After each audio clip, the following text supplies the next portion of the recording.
Okay, so we should be live. We should be live. Okay, we are live.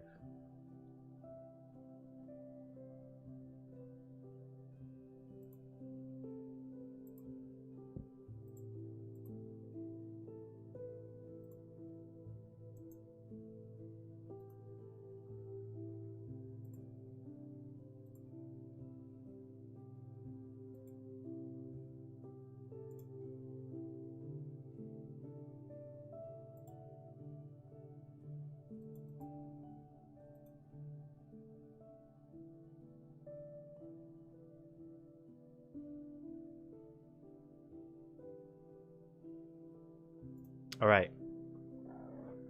So, welcome to my live stream. Hi, my name is Phillip Wyze, and today I'm going to be creating a plan on how I'm going to gain 10 million views in a single month. I created this goal about a week ago, so that the specifics of the goal is to create or to gain the skills required to generate 10 million views in a single month. And the reason why I created this goal is because one, it's different than saying I just want to hit 10 million views. Hopefully I didn't say subscribers, but 10 million views. And instead it's saying that I want to gain the skills that are necessary for creating 10 million or generating 10 million views. I'm of the belief that, there are cases where you have zero control over how successful your channel is. In some cases, as far as, you have a random video that you didn't even try to make pop, and that potential video could get to hundreds of thousands of views, which is the example that I am going to be using for, this specific talk, I guess you would say, where, the video that blew my channel up initially, which this isn't my main channel. My main channel has about 19.6 thousand subscribers, and I'm trying to rebuild it from the ground up, nonetheless. But my most viewed video, let me see if I can change this over. But my most viewed video, as you can see, has 631,000 views. My next most viewed is 338,000 views. But if you look at the second row, it's 22,000, 19,000, 12,000, 10,000, 10,000, 9,000. Of course, there was a span of time in which I was not really or not truly I'm sorry, there was a time where I was deleting and unlisting a lot of the videos, so this doesn't really show all the content, because I've had a lot of videos within the 50k range and stuff like that, but it's not shown here for the simple fact of it being unlisted. Nonetheless, I'm in a position where my channel has died, and I made a video on this channel talking exclusively about why that happened, and and thus is the reason why I'm pretty much making this channel, I guess, active now, which is more so documenting my journey on how I'm going to get my channel back. But I wanted to make it even more of a interesting process by adding in the element of skill, so that I will not allow myself to fall again, and that if anybody ever sees this, they will be able to grow as well, or understand that, or not be discouraged in like their numbers dipping, and they can have somewhere to go to get the answers as to how they're gonna get their channel back and potentially even start a thriving.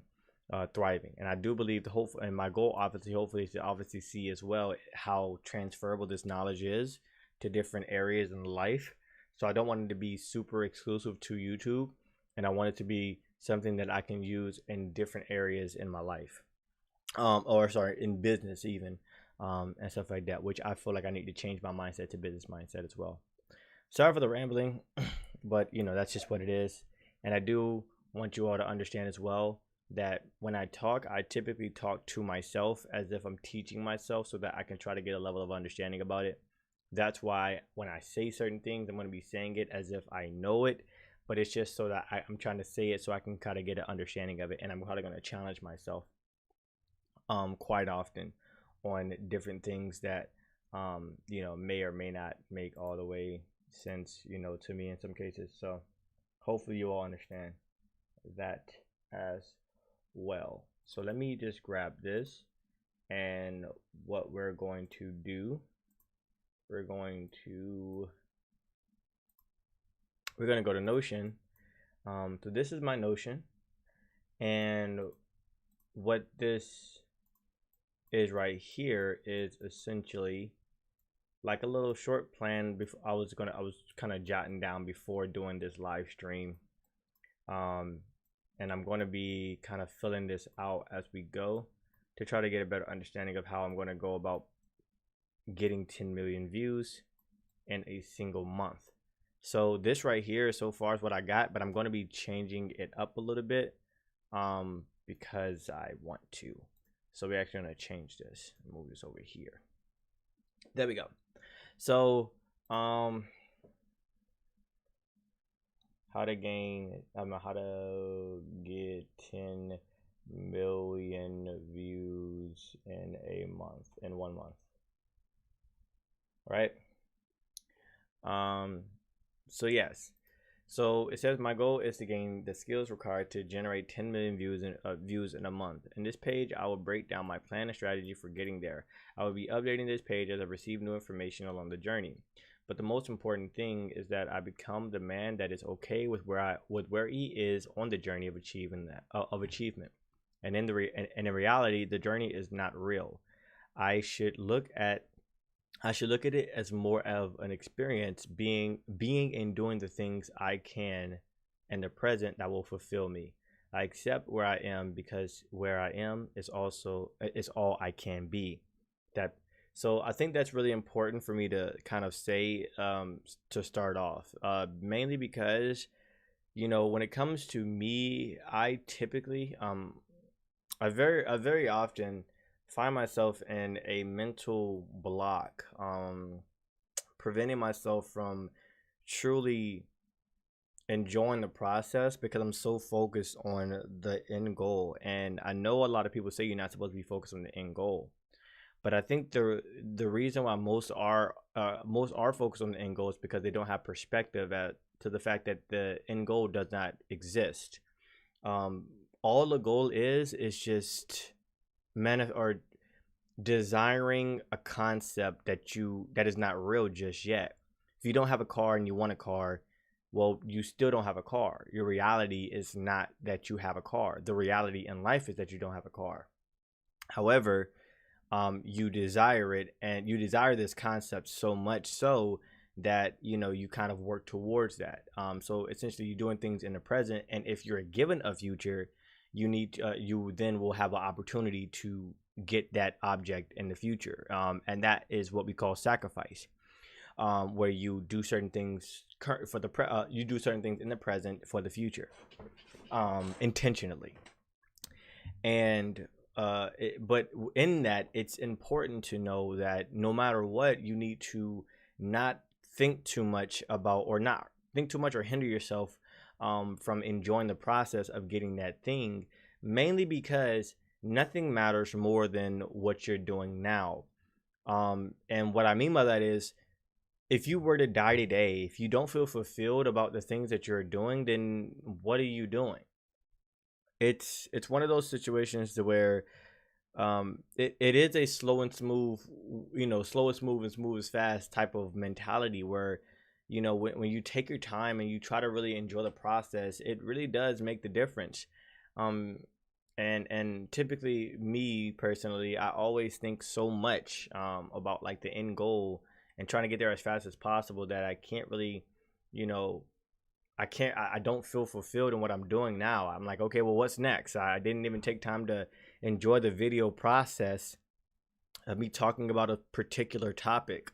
And maybe I did in certain elements, but maybe I didn't enjoy the editing process, or maybe I didn't enjoy the recording process this day, or maybe I didn't enjoy the planning process, or maybe I skipped the planning process, or maybe I skipped these steps because I wanted to get to the next step really fast. So if I understand that, hey, you know, if I die tomorrow, like if I were to die tomorrow, like, or if I, you know what I'm saying? Like if today was my last day, like, which you don't know it is, there is no such thing as tomorrow. Like you only have now. But if like not like if there was no future, no concept of a future for me, and the fact that I would die, would I actually be okay? And that's where, you know, it says I accept where I am, because where I am is all I can be. You know, I can be very ambitious, but I can only be me. I can only be where I am. However, I said that, you know, I can become the person that I need to become, as long as I identify that, which is huge as well. I mentioned right here, the first thing I need to do is be okay. Well, as far as to get to 10 million views in a month, the first thing I need to do is to be okay with where I am, while being the exact man that I need to be every second I have to live. So every now moment, which is every now, right? Like, which is literally the only thing we have, which is, you know, our current present. Every present moment, I need to be the person that I desire to be. So essentially, I'm taking the desire and becoming that person. I'm taking the skills that I want to learn, and I'm being that skill, right? And I'm just applying it. I'm having it being a part of my being, of what I do, every second of a day, and that'll be beneficial for me. You know, whatever strategies are on this list, I must become and not try to become. I think that's an interesting concept in and of itself as well, because there's no such thing as really trying to become something. You actually you are what you are. Like you can't try to become a neuroscientist in some cases, right? Like you're a student, so you just are a student studying, right? Neural biology, right? You know, like that's just where you are. You're a high school student, you're a college student. Like just focus on where you are and become, essentially, like, if you really want to get the characteristics and traits that are used in what you want to become, and start applying them now if you can, so that you are whatever it is that you want to become. I know it sounds kind of complicated, but it is important to know that that you have to like become it and not try to become it. And hopefully throughout this journey I'm able to explain it and articulate that better. Meaning everything must work in complete harmony for if this day ends. Meaning everything must work in complete harmony. For if this day ends with me not seeing the next, I will be able to smile and say I was able to do what I desire. However, let not this cloud the duty and responsibility that is required of me. So I mentioned that last part because I wanted to make sure that, although I want to get to 10 million, let that, I don't want that to take away the duty and responsibility that I have to have as a man, which I'm learning now. I'm learning all the responsibilities that I need to do to, you know, make sure that the basic needs in my life are met, which I'm still learning how. I'm still in the process of fixing that right now. So it's not like I even have that squared away. But it is important for me to know that I need to, you know, I can have these dreams and goals and whatever, but I cannot allow it to, nor should I allow it to prevent me from taking care of what I need to take care of in my own life. Don't blind myself with trying to get 10 million views that I don't see any family members, that I don't, you know, take care of my health, that I don't focus on the things that I should take care of. You know, with respects to all creators, if I focus on the things that I need to do for me, like my health, my mental health, my physical health, my emotional, emotional control, controlling the information the information that I consume on a day-to-day basis. If we control ourselves and then be as productive as we can be whenever we are productive, then I believe that that's a recipe. I believe that, when it comes to success, balance is very much important, and that's something that people are not considering nowadays. So I do want to make sure that I am reminded to be patient and have a balanced living, a balanced life where, you know, um everything is kind of taken care of. My financial life, my relationship life, right? Like everything is kind of at least being handled in some way, shape, or form. What's going on, Manuel? That is like the kind of like the general idea of like everything, right? Got some coffee here.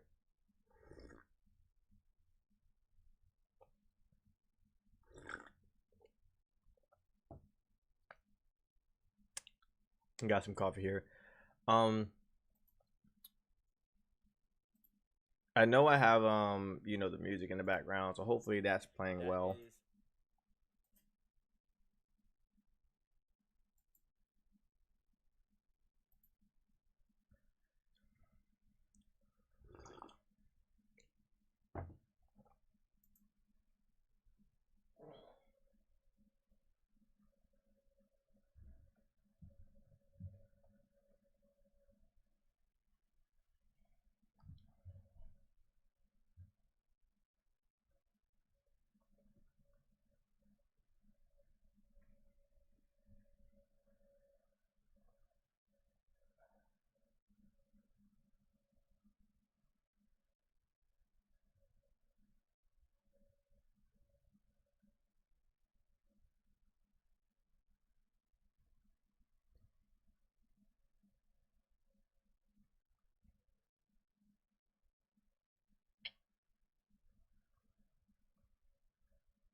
Oh, you can't hear the music. Okay, okay, okay. Gotcha.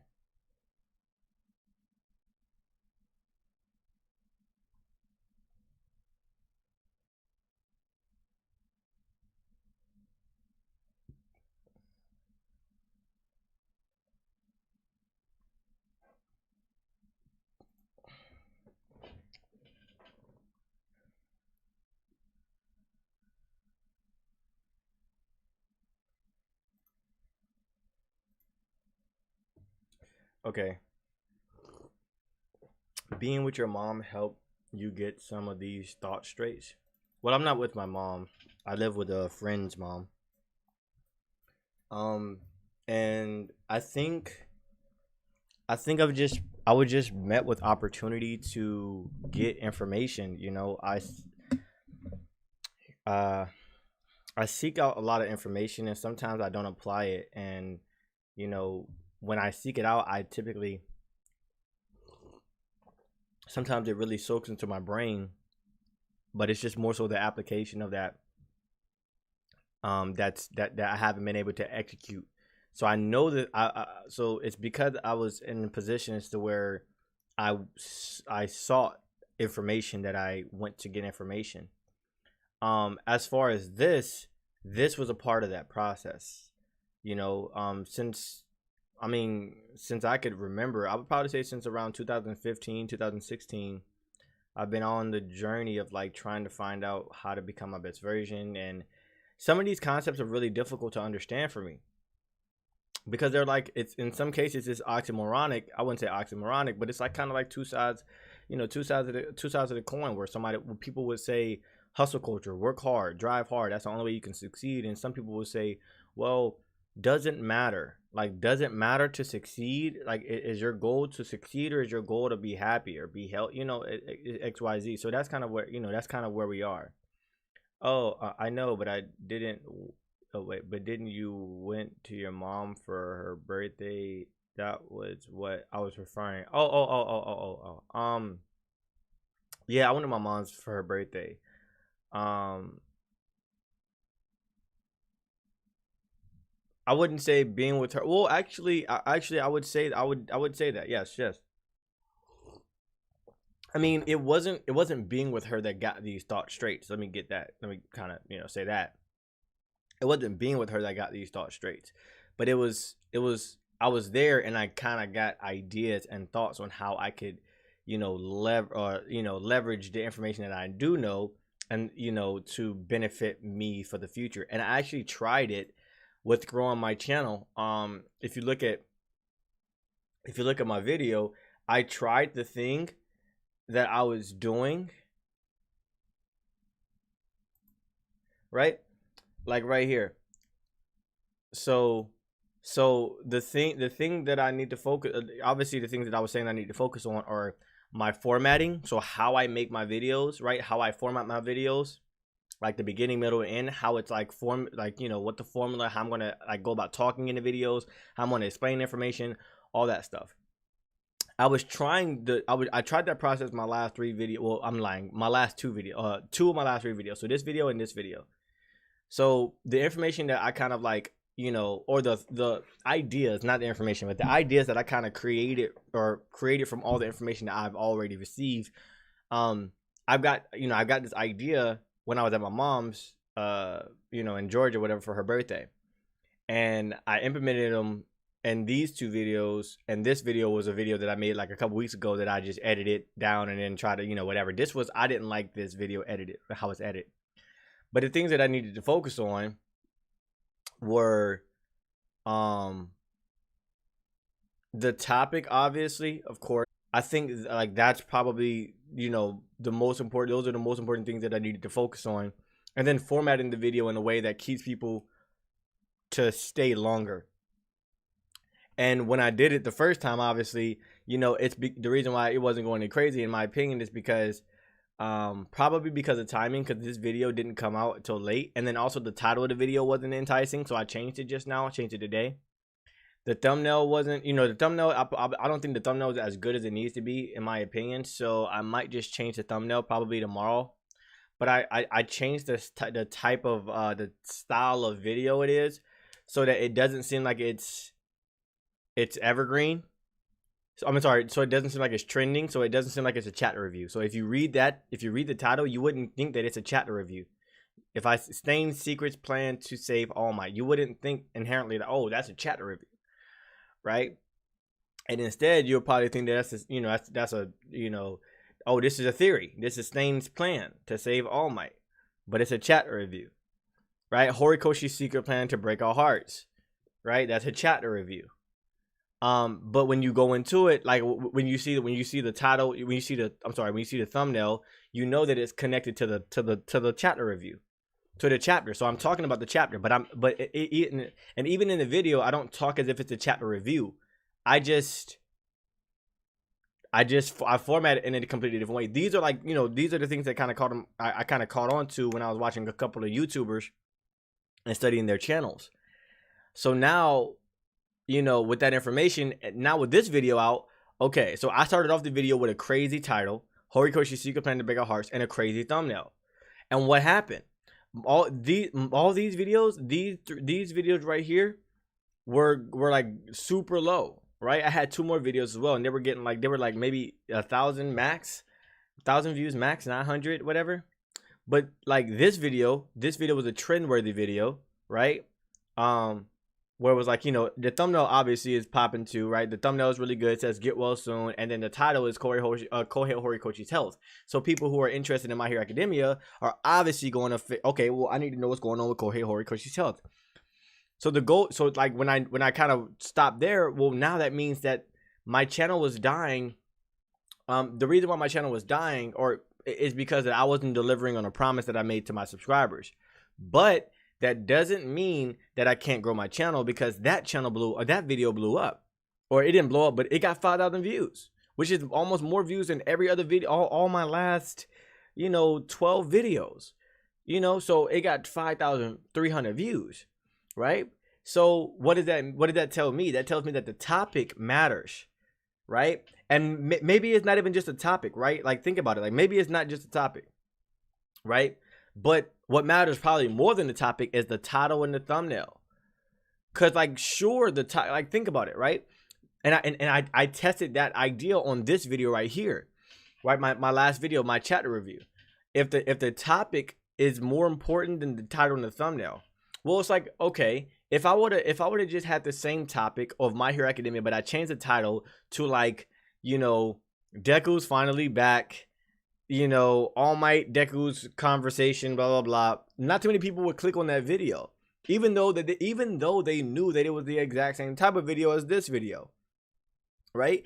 This video could be the exact same, but if I change the title or if I change the thumbnail, I wouldn't have 2,300 views. And this is huge, even though it's a small amount of viewers, if you consider the fact that my numbers were low. I got 500 views on that video. I got 700 views on this video. I got 809. Well, I mean, I had really 700. Well, I had like 600 views or 700 views, 600 views on that video and like 700 views on this video. But that video trajectory, I was sending people to that video and then sending people to that video. So people started watching that video from this video, right? Again, that's a strategy. So when it comes to like my content, right? Obviously my channel was dying, but the video, it was obviously based on the topic that was trending. So that's important as well. So the topic, I guess, does matter, but the most important thing wasn't the topic. It was how I perceived the topic, which was, oh shoot, I could just say My Hero Academia chapter review, or I can say, Horikoshi's trying to finesse us because of what my perception is of the story. And I said, boom, Horikoshi's secret plan to break everybody's heart. Now that's way more clickable, especially if you look at the title. I'm sorry, look at the thumbnail. When you look at the thumbnail, typically people look at the thumbnail before they look at the title. When you look at the thumbnail and you say you see before after, what that does in your head is to say it's saying, okay, this is perception and this is reality. Perception versus reality. Before versus after.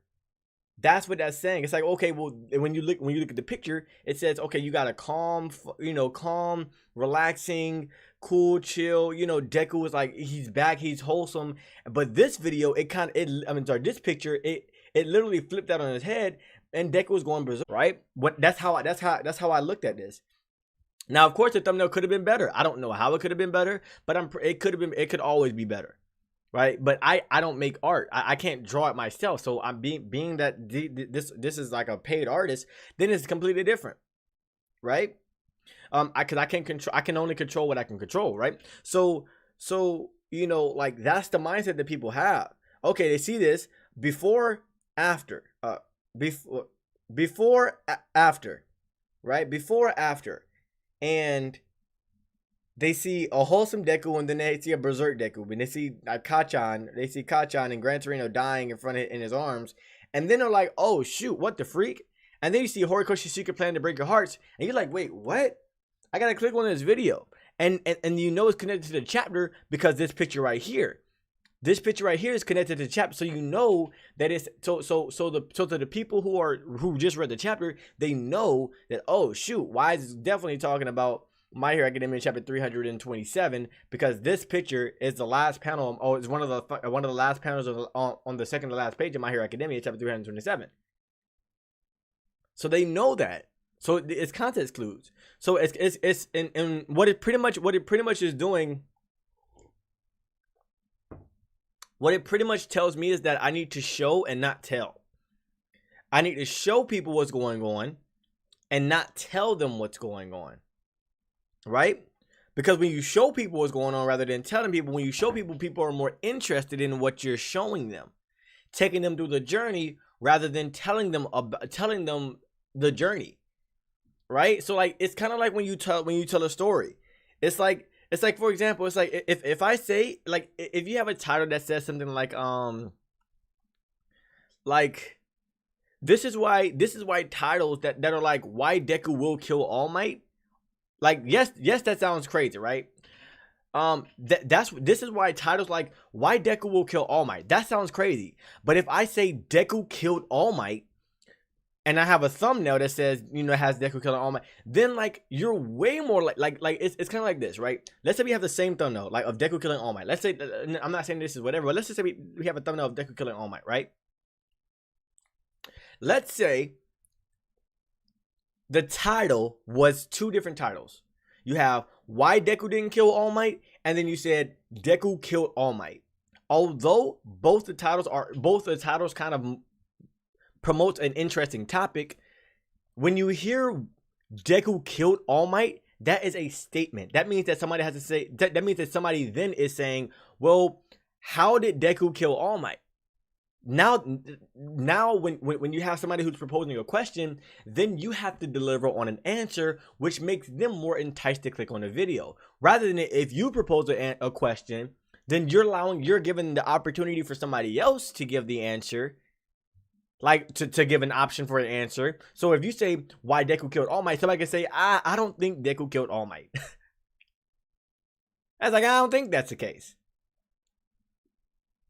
You giving them an opportunity to get an answer to a question or to a statement or to something that you could have very much changed into a statement, and then boom,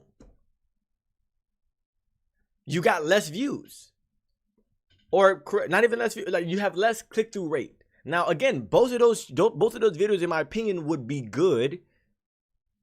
And I may make a video about that because again, it's about how you perceive the story. So Deku very much can kill All Might, just how you take the story. But how you go about titling matters. If I say how Horikoshi is planning on breaking our hearts, that's not as interesting as Horikoshi's secret plan to break our hearts. Because that is a statement. That's me saying, well, I know Horikoshi is making a plan to break our hearts. And now you got to say, well, what is that plan? And then you click on that video because the title's interesting and the thumbnail's interesting. And then you say, well, now you have to deliver on the promise that you made. You had to pretty much put your money where your mouth is. You said that Horikoshi has a secret plan. Now you got to tell me why. And now, and the thing that you have to do with that is you have to be very cautious. You have to be very cautious on not delivering on not giving the answer and satisfying the viewer. When I mean satisfying, I mean like giving them the end result in the beginning. You have to be, and this is where strategy comes in, where you have to be really good at telling a story. So it's kind of like it's kind of like the story of My Hero Academia, where it's like you know, at the beginning it's like, this is a story of how I became the greatest hero. And it's like, okay, well, now we know that Deku become the greatest hero, but now we have to ask the question, well, how does he become the greatest hero? That is a story. That's the story that we have. If the next chapter after that literally says, well, I became the greatest hero because I defeated Shigaraki, and then I did this, and then I did that, and then I did this, and then I did that, then he's like, okay, well, now let's watch the journey together. You're not gonna want to watch it because you already know everything. You already know Shigaraki. You already know Shigaraki was going to be the end game villain.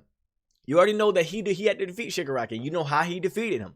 You already know the reason why he had to defeat him the way he did. You know, you have to know the main plan for Shigaraki. You already know the end goal. What happens after he kills Shigaraki or he defeats Shigaraki, if he defeats Shigaraki, or all for one. You already know the end game of the story, so there's no incentives to stay.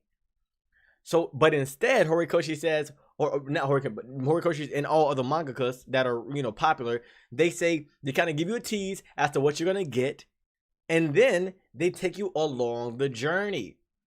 And then from there, you have to be able to keep the individual's attention for as long as you possibly can to get them to want, while also getting them to want to still have the urge, or to still have the desire to figure out what the initial statement or question was about, which is, for this video, Horikoshi's secret plan to breaking everyone's heart, and for My Hero Academia, it's how Deku became the greatest hero. So we know Deku. It's not like a Naruto where he like, okay, well, how will Naruto become the greatest hero? I mean, sorry, become the Hokage. But it's for Deku, it's well, I mean,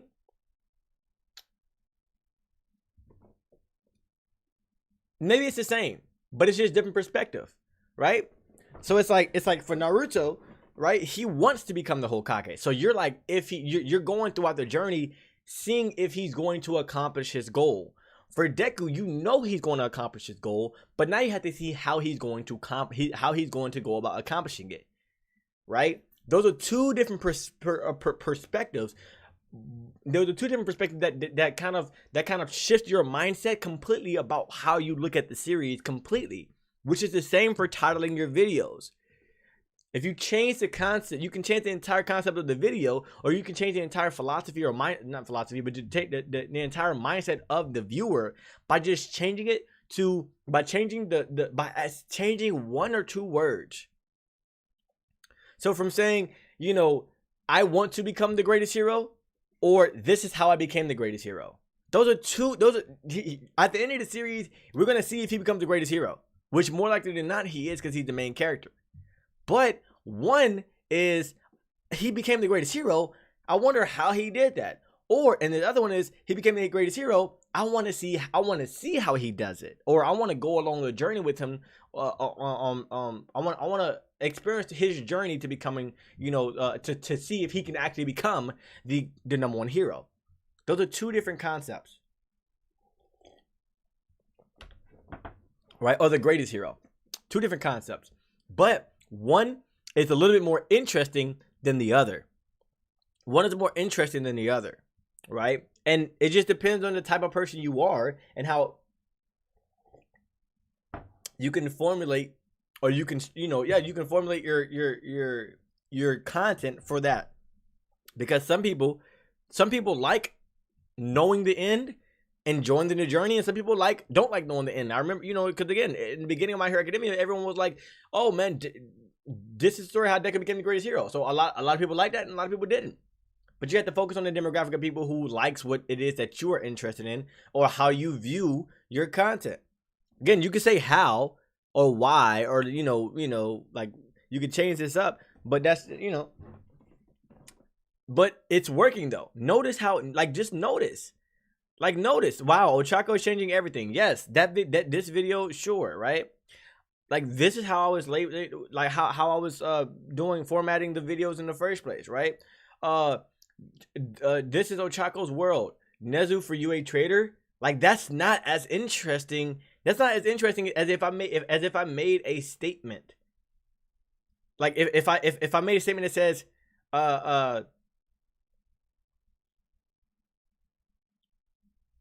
I don't want to say Nezu is the real trader of UA, because although that's interesting, although that would be something interesting, it doesn't really spark somebody's interest because people already think that. So how can I not only say that Nezu is the UA trader, but how can I say it in a way? How can I say it in a way that people don't even, like, people have to really question it, right? That was not a question. Oh, it's working. Yeah, exactly, right? So again, like, but it's not just one thing. It's not just one thing. It's not just two things. Oh, you sleepy? Man, get some sleep.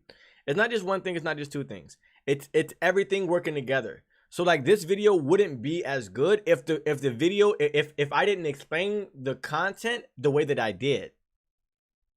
Right? So now,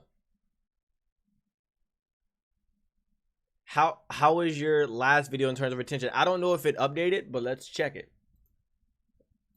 I don't know if it updated, but let's check it. Oh, it should, because I posted it yesterday, right? Saturday, right? So I got 5 minutes and 5 seconds of retention. Where's my retention graph? You see this? Do you see this? Do you see this retention graph? Do you see this retention graph? Let me move it. Do you see this retention graph? This is my average. This is my typical retention, right? My temperature right here. If you look at my typical retention, is gray. My typical retention is gray. This is killing it. This is destroying my retention, my typical retention. Look at this. Exactly, right? This is destroy. I got almost 50 people that clicked on the video. 50% of people who clicked on the video almost ended almost to the end. And the only reason why it dropped off right here is because literally I did a call to action and told people to check out another video. So when people, you know, people leave, right? So the reality of the situation is I had 70% of people who clicked on the video stayed after the first minute. 70%. And this is big because this is actually my first time seeing this. This is my first time seeing this retention. Now, for context, let's go to a previous video, right?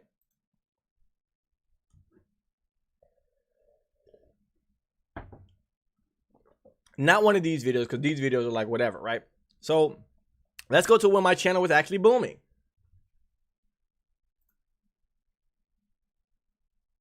Let's go to a chatter review. We can go to this chatter review. You see this? After the first minute, 56%. So I had a 14 more percent increase. You see what I'm saying? But I didn't. The thing about it is, this, I had an idea. I had an idea that I was applying. Don't get me wrong. I wasn't just going willy-nilly about it. I did have an idea that I was things that I was doing, that I was applying. But the strategy that I kind of have for my recent videos are destroying it. Let's go to another video. Let's go to the other chatter review.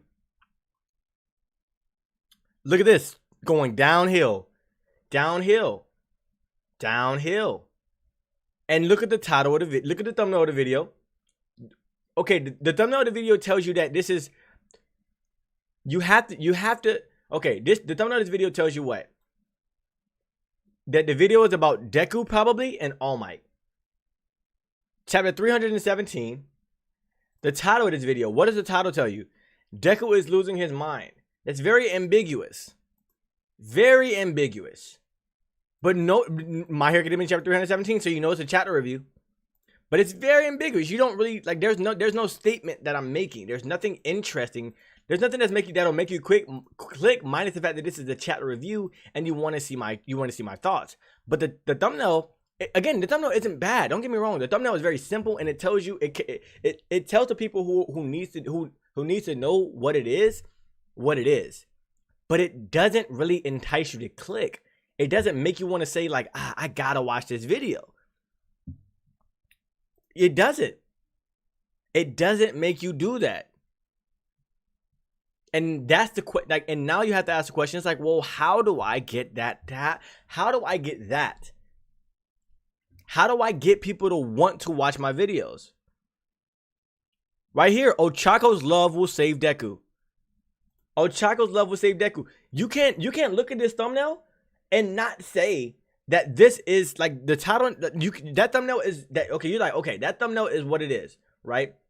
Now, the thumbnail by itself, I don't think will make people want to click the video, right? People will be, I think the thumbnail will make people stop. And I think those are different things. I think having a thumbnail that makes people want to click and having a thumbnail that makes people stop are two different things. And also you have the thumbnail that kind of you just kind of flow by. You're like, okay, that's the same thing that we've seen from somebody else. Sure.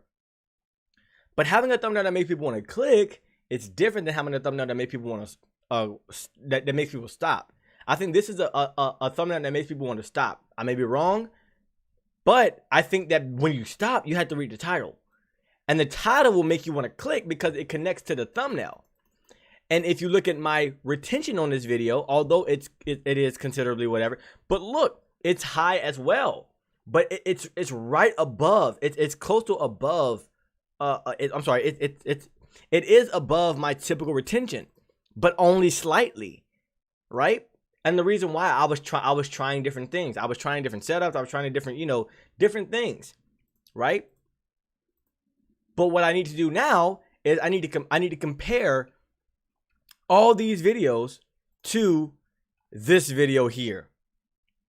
And I think the difference in this video compared to all other videos, the difference between this video compared to all other videos is the title and the thumbnail. I think made people anticipate, like made people want to watch this video. And when you want to watch this video, rather than like, oh, like that seems like an interesting video, like it's like, oh, I have to watch this video, you're more likely to watch to the end. And the more people that you can get to want to watch your video, the higher the chances of you having a longer watch session. If you look watch time. So if you look at this video, right? This video, after the first minute, is 56%. Now, I think the concept was good. All Might's greatest rival revealed. I think the concept was good. I think the title and the thumbnail were good, but the editing in the video was not the best. The editing, this video I recorded like 2-3 weeks ago, and I just kind of used that recording without because 2-3 weeks ago I didn't have the process that I had with this, which is why I took down this Nana Shimura video, because I was like, if I take down this Nana Shimura video, I'm gonna redo it. I'm gonna re-record it. This Nana Shimura video, I'm gonna re-record it, and the way that I do things, I'm gonna re-record it. And I'm going to change the thumbnail, and I'm going to change the title. Because look at the title. Look at the title of the video.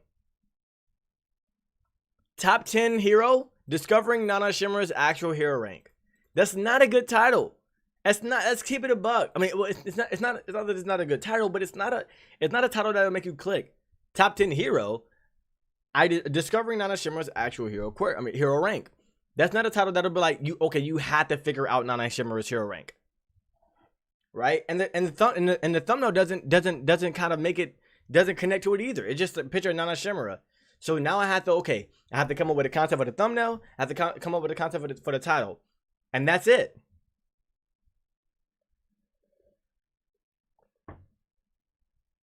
The new videos are more visually attracting as well because you got better at editing.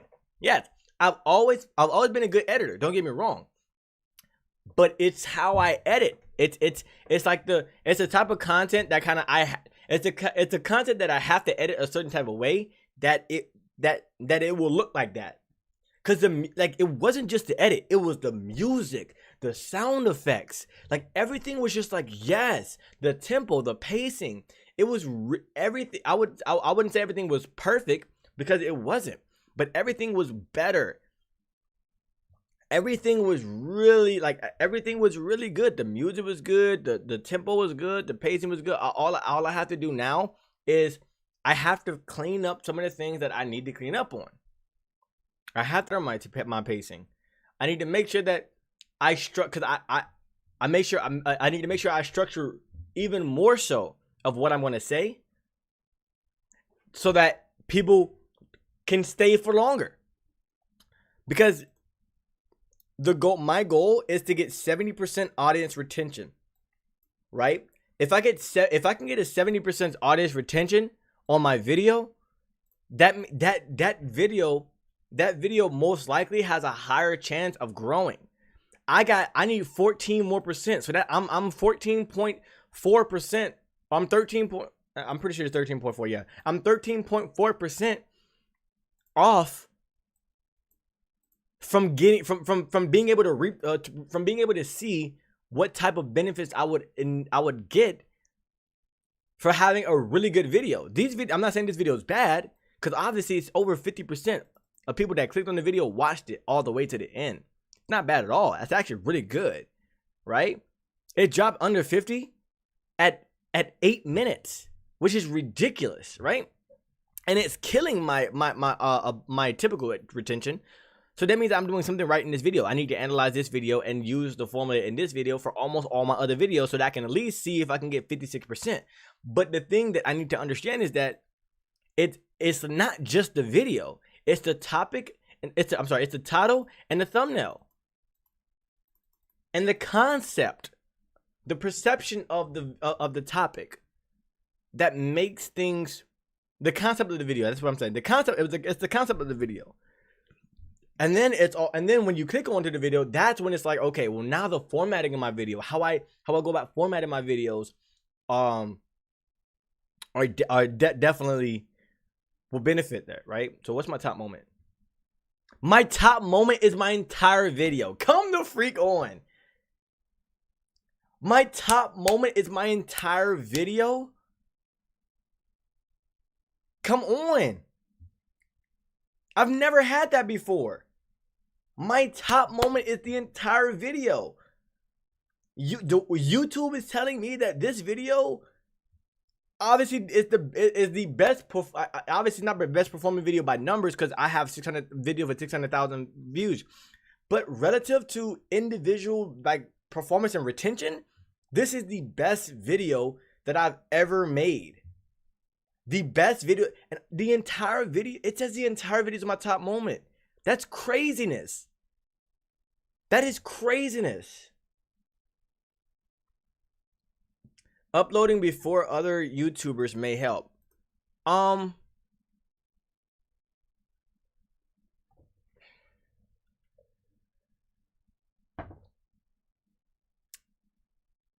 think that's true. I think timing matters.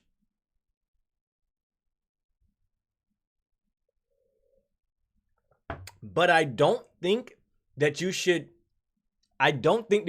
sacrifice something for speed. I don't think that you should sacrifice for speed. Oh, we got 2 people in here. Hey, let's go. Indeed, that does a lot of things right.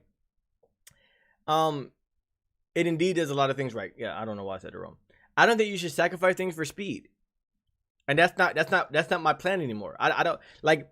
I believe that volume could very much matter. Now, I feel like that is not true. That the concept of that, the thing that kind of is the reason why you would say that is more true than that is true. And I'm going to explain it because I know that doesn't make sense, right? It's not that posting before other YouTubers will help. It's that you're trying to find a void that you can fill that other YouTubers can't or haven't. So let's say every YouTuber posts their videos on Sunday. Well, you can kind of put yourself at an advantage by filling a void of everybody, you know, wanting to, oh, I want to know what's going on in My Hero Academia chapter. You can fill that void by posting it on Saturday. And then the other YouTubers posted on Sunday. That doesn't mean that you're going to be successful, but that means that you're filling the void, you're filling the gap, you're answering the question, you're answering the needs of others, right? By posting your video the day before. It's not just like, oh, I'm trying to get ahead by just posting videos before. It's like, oh, I see that there's a gap, and I'm going to take advantage of that gap by posting videos before others. My gap is not going to be about posting videos before others. Why? Because it took me a long time to think about this thumbnail. Y'all have no idea. My process is going to be completely different now. I'm not even going to record a video unless I have a thumbnail and a title.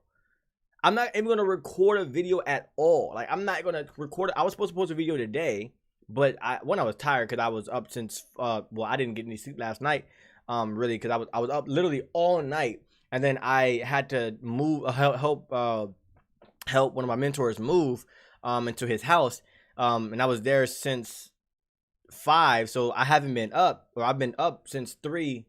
I've been up since all night, but my brother came and picked me up at 3, went to get something to eat, went to the other side of the town by 5:30, tried to get a little nap in there, of course, for like, 30 minutes to an hour, and then I was up the entire day lifting, or up all morning lifting heavy stuff, and then I came home, and then I went to sleep, and I stayed asleep all day, and then I got up and I started my plan, started this, and I was like, okay, I'm gonna be productive, right? So I didn't even have enough time to get the second part of this video, because I said in this video that I was gonna have another part of this video dropping as well. Which if you stay to the end, you'll be like, okay, well, yeah, cool, right? But it's neither here nor there. Let me continue back to what I was saying. I can't sacrifice. I'm not gonna be able to fill that void, because I'm not gonna be able to make this type of video like that, because my process, before I do anything, I have to be able to have a thumbnail. This thumbnail was not gonna be this at all. This idea came out of the blue of having a thumbnail like this. I was like, okay, well, what, like, originally I was gonna have a picture like this, and a picture like that, a picture of like the before, and without the before, but just like that picture, and then put Horikoshi right there, because then I was gonna have Horikoshi, she could plan to break us, and I was gonna have Horikoshi, and then the arrow to Horikoshi, and then I was gonna have like, this is crazy or something like that. And then I was thinking, okay, well, what if I put that before picture or whatever, and then the picture of Deku, and then I went through a lot of trial and error to get this thumbnail. And the moment I got that thumbnail, which was literally the Friday, right? The moment I got the thumbnail, I said, say less. I said, say freaking less. And Saturday, I got the I had a title, I had a thumbnail. Saturday, I finished editing and I posted it. Now, it is also important to know that it's possible that this video could have done even better. Why? Because I posted it at like 10. And if you really want to break this down to like a science, because I'm breaking this down as much as I can. If you really want to break this down, I'm in America. Timing matters. If I post a video at 10 o'clock at night, I live on the East Coast. I live in Florida. So if I posted at 10 o'clock at night on a Saturday, although a lot of people are going to be up, if you just break it down, most people are going to be either partying, out, sleep, tired. So the best time to post a video probably will be when more people are awake and active on YouTube. And it tells me in my audience tab right here when I should post a video. Oh, well, I mean, it says it in the overview, so I'm going to just keep it like that. Oh, no, don't. I'm going to just go to YouTube Studios. Right? Intrigue is powerful. Think you really are getting into something, man. Hey, I think that I am. Hopefully it's the case. It's just trial and error. It really is. But it literally tells me now this used to be a lot darker before.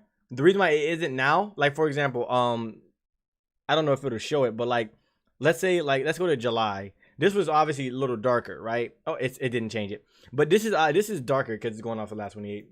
The reason why it's not as dark is because when my channel dies, this is only going off of my subscribers or my active viewers. Correction, my active viewers, not my subscribers.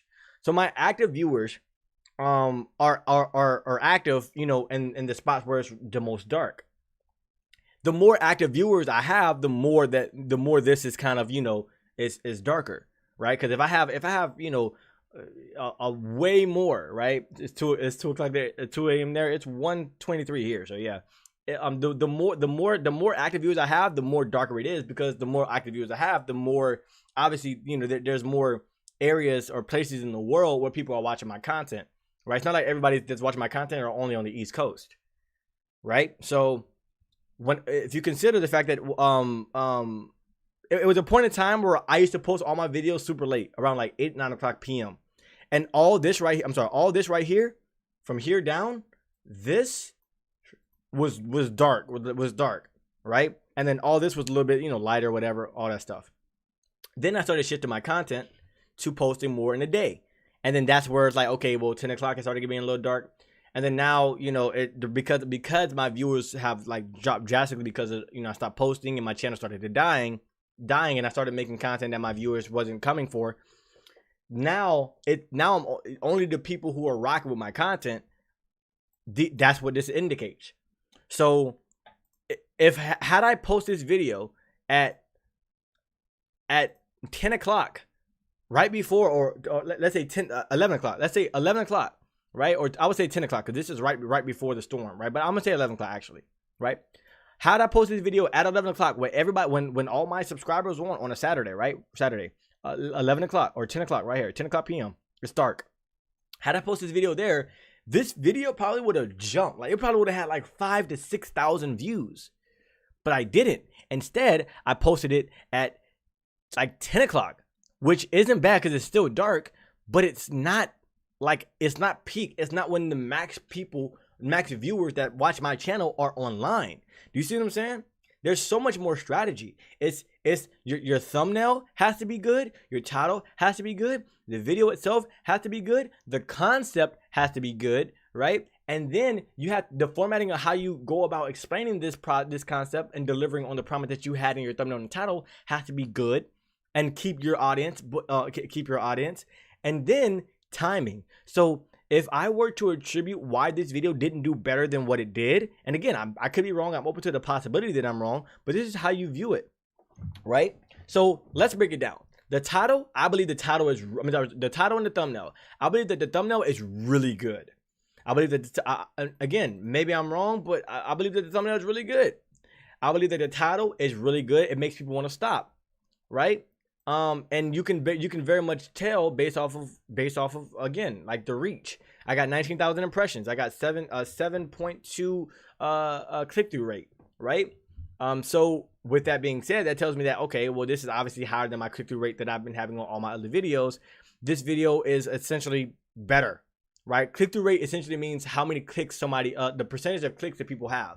So out of 19,400 times people see my videos, 2,400 people clicked on the video, and that percentage is 7.2%. So the goal is to get this to as high as a percentage as possible, right?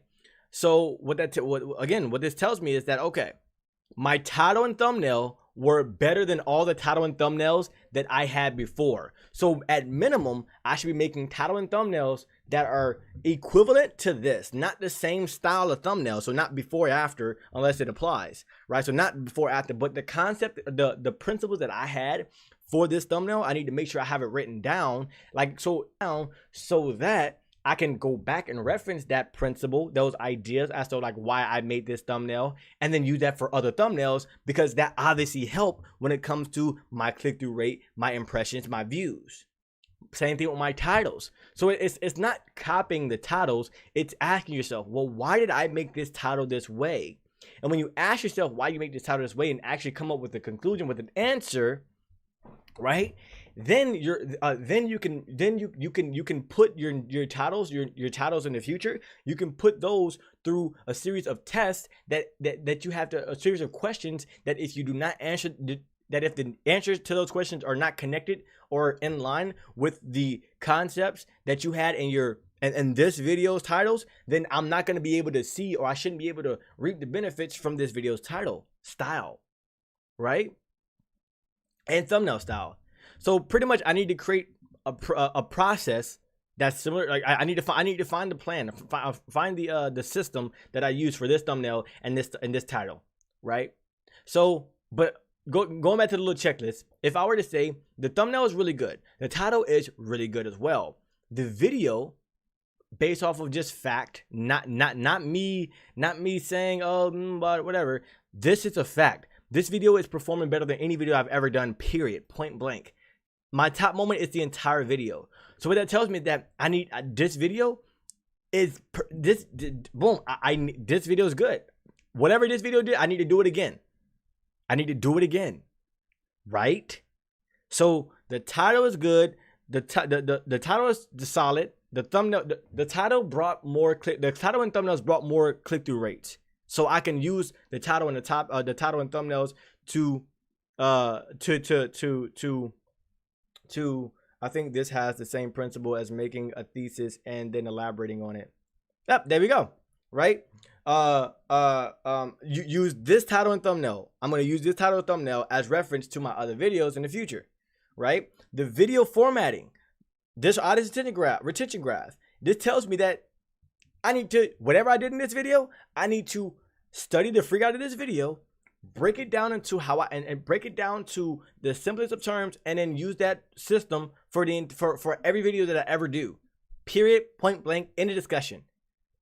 When it comes to, I need to break it down to literally how I talk, the tempo in which I talk, the energy that I give off when and how I talk, the music choice, the sound effects, the visuals. Okay, how long did it take? Okay, my face was on the screen for 5 seconds and then I went to another picture. So maybe I should have like, okay, well, 5 to 7 seconds. I should have something new pop up. Some sound has to happen every couple of seconds so that people can not fall out of the interest. If I can keep something always going. And then in the middle of the and then one thing I also realized is that I changed what I was talking about like 3 times. So I started focusing on different things, I guess you would say. So different storylines. I heard this from Mr. Beast. He said it's very difficult to have a large audience retention rate talking about one storyline. So like let's say in the story of My Hero Academia, right, in the chapter, right? Let's say I only talked about one thing of the chapter, right? Or I just talked about the chapter by itself and I didn't emphasize one particular thing for a prolonged period of time. if I'm talking about just a chapter, and if I just say go through the chapter or whatever, it's way more difficult to keep audience retention because you're only talking about one singular thing. But if you have multiple storylines, then it's way more intriguing. Look at My Hero Academia in general. If the story only focused on Deku and his journey and not take and Deku and his journey, it wouldn't be as exciting as if we take time to focus on the villains, or to take time to focus on Shoto. And we know for a fact, 1000% factual, we know for a fact that when the Todoroki family crisis is on screen, My Hero Academia is the best. It has the best writing, period, point blank. And I'm not going to argue with anybody. That's not me being biased either. I'm letting y'all know that, just for real. Whenever we focus on the Todoroki crisis, the Endeavor Agency arc is one of the best arcs in the entire story. When we focus on the Todoroki crisis and the backstory from chapter 301 on to chapter 305, sorry, 304, for those 4 chapters, it was trending every single week. One character, not just a chapter, but a single character for every single week. Dabi, Endeavor, Shoto, like it was trending. When the Todoroki family crisis is focused on, it's great because it gives us a moment to understand the world a little bit better, right? Understand different things. So in this video, I focused on the Deku and All Might situation. I talked about the chapter in itself, right? And the way that I explained the chapter was in a story way, and that was intentional. Then I shifted immediately to the Shoto thing towards the tail end. Towards the tail end, I shifted towards Shoto, right? And talking about Shoto, right? And how Shoto is a part of this as well, and part of this plan, this secret plan to break us that I had in the title. So, and the thing about it is, I also referenced it in the top, if you remember, in the beginning of the video, I said this. I said the reunion between All Might and Deku, the resolve of Shoto Todoroki and his fight against Dabi, and the overall wholesomeness of this chapter is all a part of the plan to for Horikoshi to break all hearts. And when I think about it now, this is literally creating incentives. Wow, this is creating incentives for people to watch until the end, because I'm telling them, I said in the title, Horikoshi's secret plan to break all hearts. People are questioning, well, what are the plans? And I tell them, well, the plans are where the plans revolve around All Might's and Deku reunion, Shoto's resolve to fighting against Dabi, and the overall wholesomeness of the chapter. So, and those are the 3 stories that I'm telling in this one video. I'm talking about 3 separate things, but I'm talking about them together in one singular video, and that's more likely to keep the attention of everybody, especially if I make it known that this is what I'm going to be talking about in this video, which is very fascinating the way that I'm breaking this down. And again, I'm learning this as we go. Like, this is something that I'm acknowledging now. Now, of course, I did intend on that to happen. It wasn't like an accident. I wasn't like whatever. I intended on that to be what it is, but I didn't plan it as in depth as I'm speaking of it. Right? I'm just breaking it down because it connects to so many different things that I've been hearing, which is good because that means that I'm subconsciously applying certain things. But I don't need to subconsciously apply it because if I do, then that means that the next time if I'm in a bad mood or if something happens, I'm not going to be able to subconsciously apply this. Right? It's a chance that I can lose whatever I did in this video. So I might as well just create a structure. That way, shoot, we good. Right? We good. So, yes. Yes, this video is my ultimate video so far on my channel. Completely, this is the best video that I've ever done, according to YouTube. Now, this is the best video I've done in the first day. 24 hours, or extra, whatever, right? So I need to make sure I'm cognizant of that as well, because the numbers could fade and numbers could change, and this graph could change as things kind of go on, because considering the fact that your first day, your first 24 hours, and for really first 48 hours, but first 24 hours dictates how your video is going to go, or the first hour dictates it, and the first 24 hours and 48 hours, that dictates how your channel is going to go. When you have a stagnant time, then it's more likely that this is going to drop. Because if you have, let's say you have 1,000 people, right? You have 1,000 people watch your video in the first hour. After that hour, let's say it's stagnant. It doesn't go any crazy. It doesn't go anything crazy. And then the next 3 hours, you only have 5 people watch your video. 5 people for every hour, right? Well, that's going to drastically drop your percentages for here, because over a period of time, one, there's less people watching your videos, and two, it's going to be the count for your percentages are going to be heavily connected to the amount of people that's watching. So if it's less people and a percentage of those people don't watch, so let's say out of 10, let's say 10, because keep it simple, right?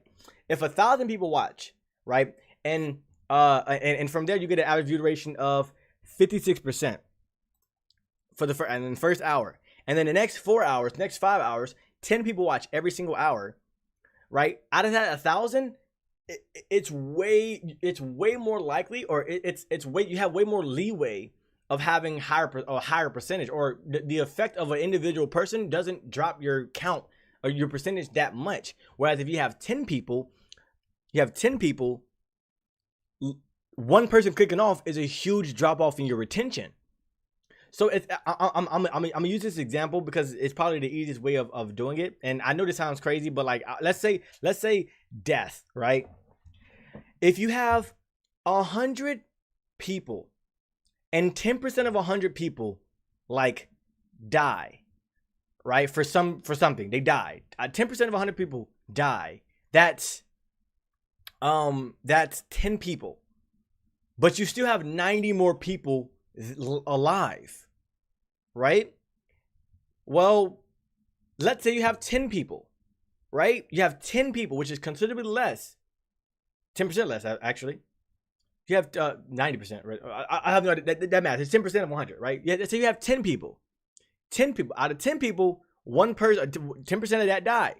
You only have 9 people left.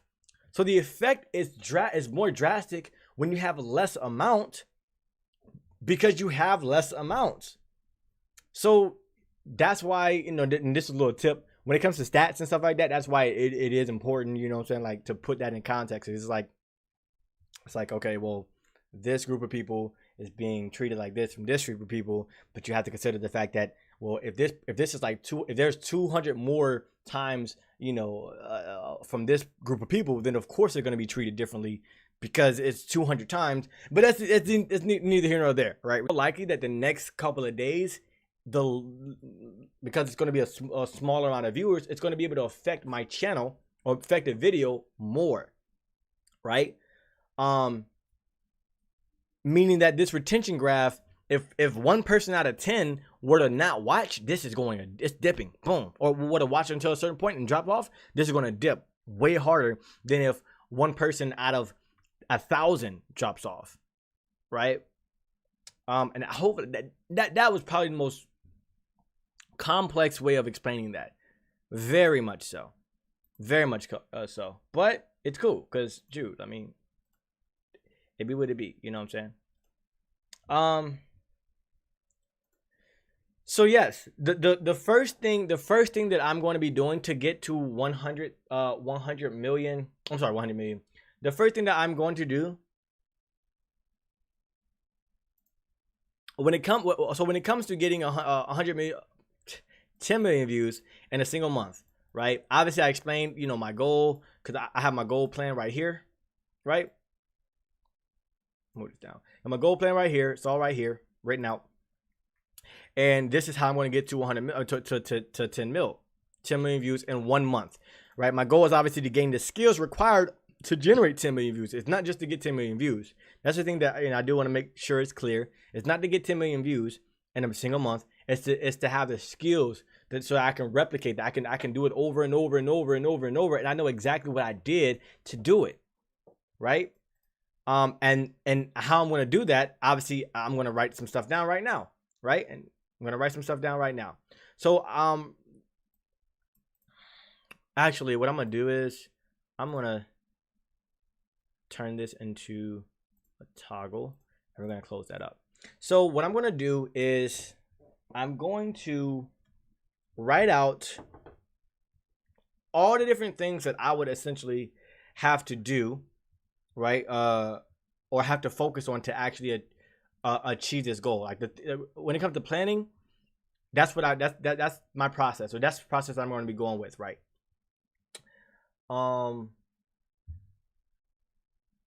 Yes, that's the process that I'm going to be going with. What I'm going to do is actually I'm going to move this full width.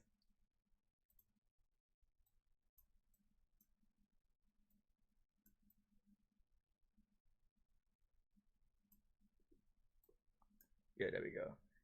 And then larger tab. Oh no. Boop. Oh, y'all see my Keurig and a water break and my Pop Tarts. Let me turn this. Yeah, there we go.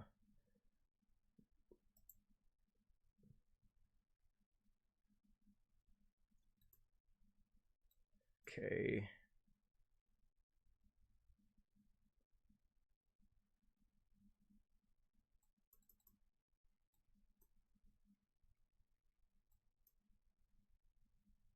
Here we go. All right, so you should be able to see it. Okay, boom. Right? So, okay, if I look that way, I'm obviously pointing. I don't like this. I don't like this. I don't like this at all. But it's cool. But it's cool. Okay, so to get to 10 million views in a single month, what do I need to do? Well, obviously, I need to focus on, what do I need to focus on? So I need to focus on thumbnails, titles. Okay, wait. Yeah. Titles, topic,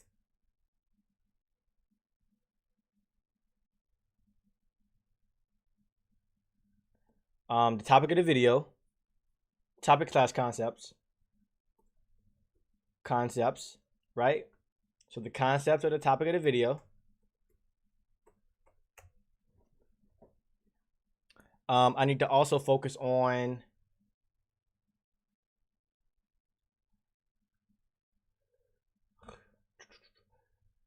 audience, formatting, video formatting,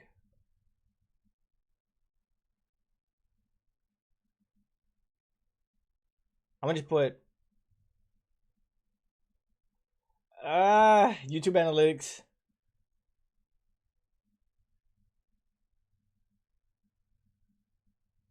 Okay, no, I'm gonna put content. Content, and then YouTube analytics. So okay. So I'm gonna actually watch a video that I watched that I watched a couple weeks ago, on my mom's birthday. If I still have it, I should still have it. I should still have it. I should be able to still see it. This is a video that is about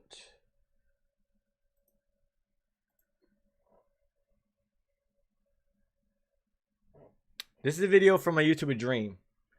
Long day tomorrow. Recommend you a YouTube channel, Hybrid Creators. It was created recently by Hampton.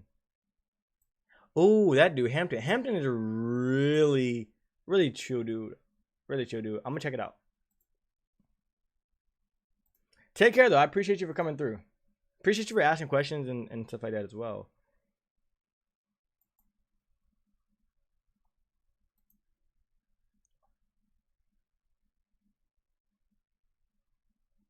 Three ways to earn money online. Don't overthink your content. Okay, gotcha. And that channel, he'll try to build a community of creators to help each other grow. He's awesome. Yeah, he's a very awesome dude. He's very interesting. Very interesting. And I definitely agree with well, I mean, not agree, but I definitely like his content. It's very wholesome. You know, when he talked about, you know, working out and stuff like that and different mindsets that he has. Very admirable.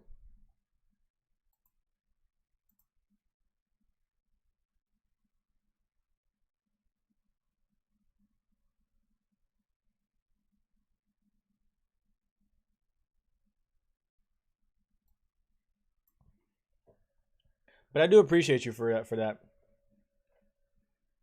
Thank you. You have a great night as well.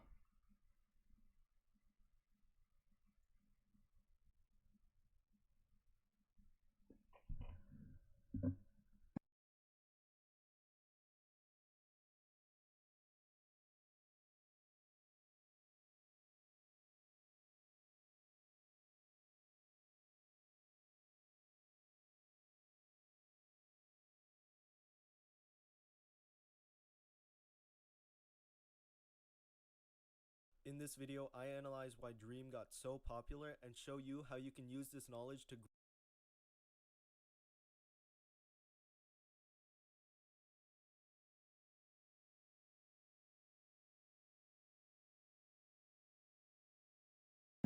I believe I commented on one of these videos.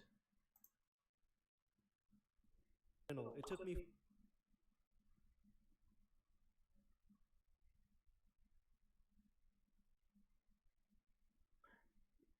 Maybe it's not this one. This is a video on a dream, and I believe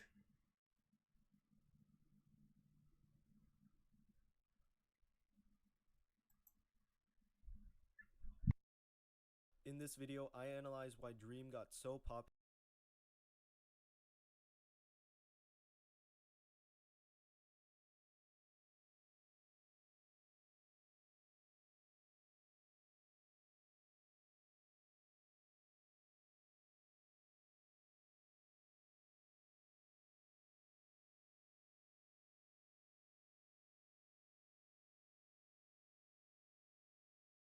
Dream. He's in your recommended, he's in your suggested, and he's probably even in your search results. Now, there are tons of other videos that talk about why Dream's videos are good, but I'm gonna tell you why Dream's videos succeed. When Dream had around 3,000 subscribers, he said he had done the research and would have 300,000 by the end of the year. When the time came, he had triple that. Yeah, something's definitely going on here. I'm going to take you from the subtle tricks on the surface all the way to how Dream mastered the YouTube algorithm. And who knows, maybe you can too.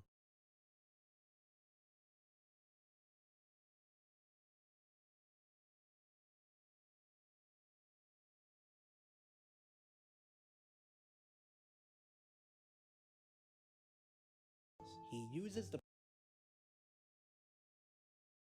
perfect music to capture the emotions he intends the audience to feel. He is certainly up there, but what if I told you that less than a year ago, he barely had over 1,000 subscribers? Dream is a channel that I've paid close attention to ever since his first breakthrough regarding PewDiePie's Minecraft World Seed.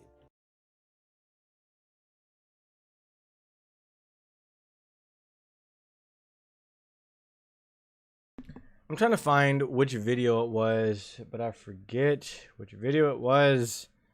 Ah, look at me, I'm live. Maybe I need to go to my history and I just scroll all the way down to like around search. Ooh, look at that. That's so. Oh man, YouTube is great. YouTube is great. If I can search all my. Oh my gosh, YouTube is so awesome. Okay, so literally, I'm so happy because I was binging a lot of. Well, I wasn't binging, but I was checking a lot of Dream's content because I was pretty much like studying his content in some cases. And this is really crazy that YouTube actually gives you the opportunity to do this. Now, where is the video?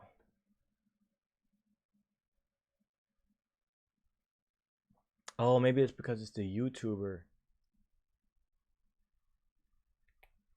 Oh, no.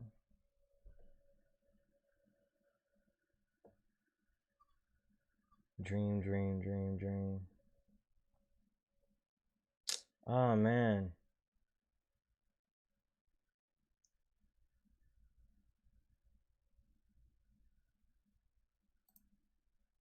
Oh man, that's crazy. It's alright. I'll just scroll all the way down.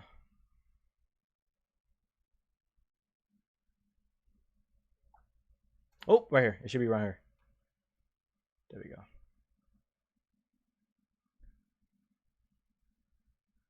All right. So this is the 18th.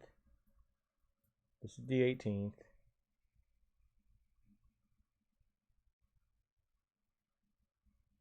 It should be around here. It should be around here. It should be around here. There was something that I saw in the video that was really big, and it was very simple. Don't get me wrong, very simple, but it was really revolutionary in my mind.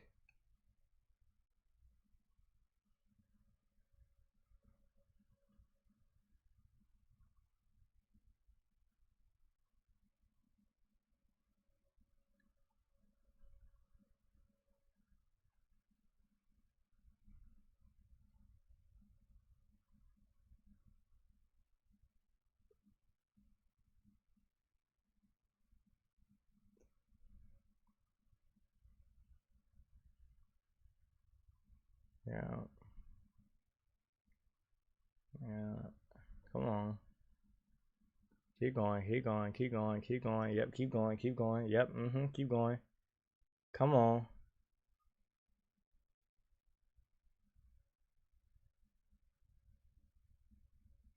Keep going.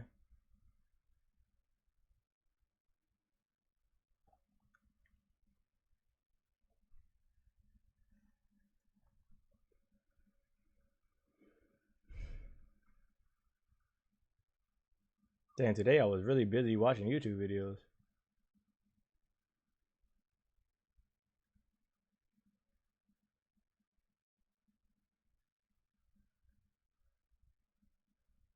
Oh, maybe it wasn't that. Maybe it was this day.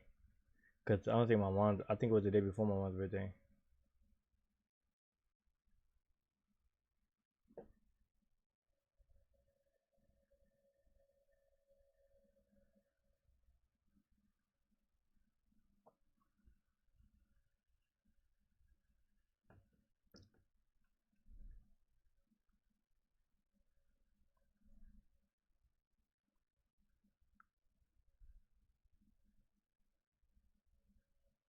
Yes, I think it's this. I think it's this. I found it.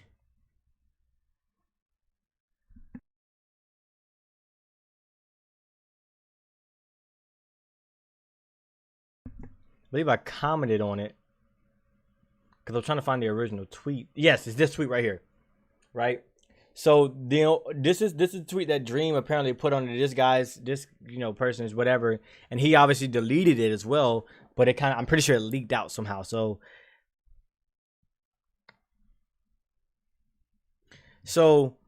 this is what Dream, who is one of the biggest YouTubers in YouTube, looks at, or this is what he was looking at essentially for his individual videos, essentially, right? To grow on YouTube. So let me pause it because I don't have my headphones in, so I'm gonna just pause it. Now, the type of importance. Dream learned to prioritize the different parts of video production. In order of importance, he focused on first, scope, which is just the range of people who might be interested in a video idea. Then the thumbnail, the title, then audio quality, then finally video quality.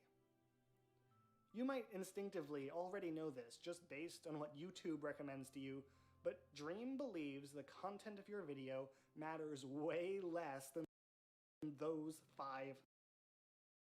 So it says the audio is more important than video in my opinion. If your audio is annoying, people will click away. Good mic, good music, at least decent audio balance. The actual content of the video matters way less than those 5 things, which kind of suck, but it's how it works. So guess what I'm gonna do?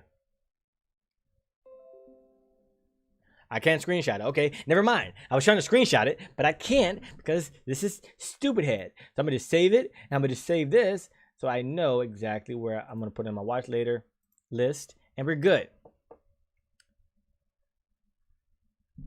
But apparently, according to Dream, the order of importance is I just hopped in. Yo, appreciate your tattoo.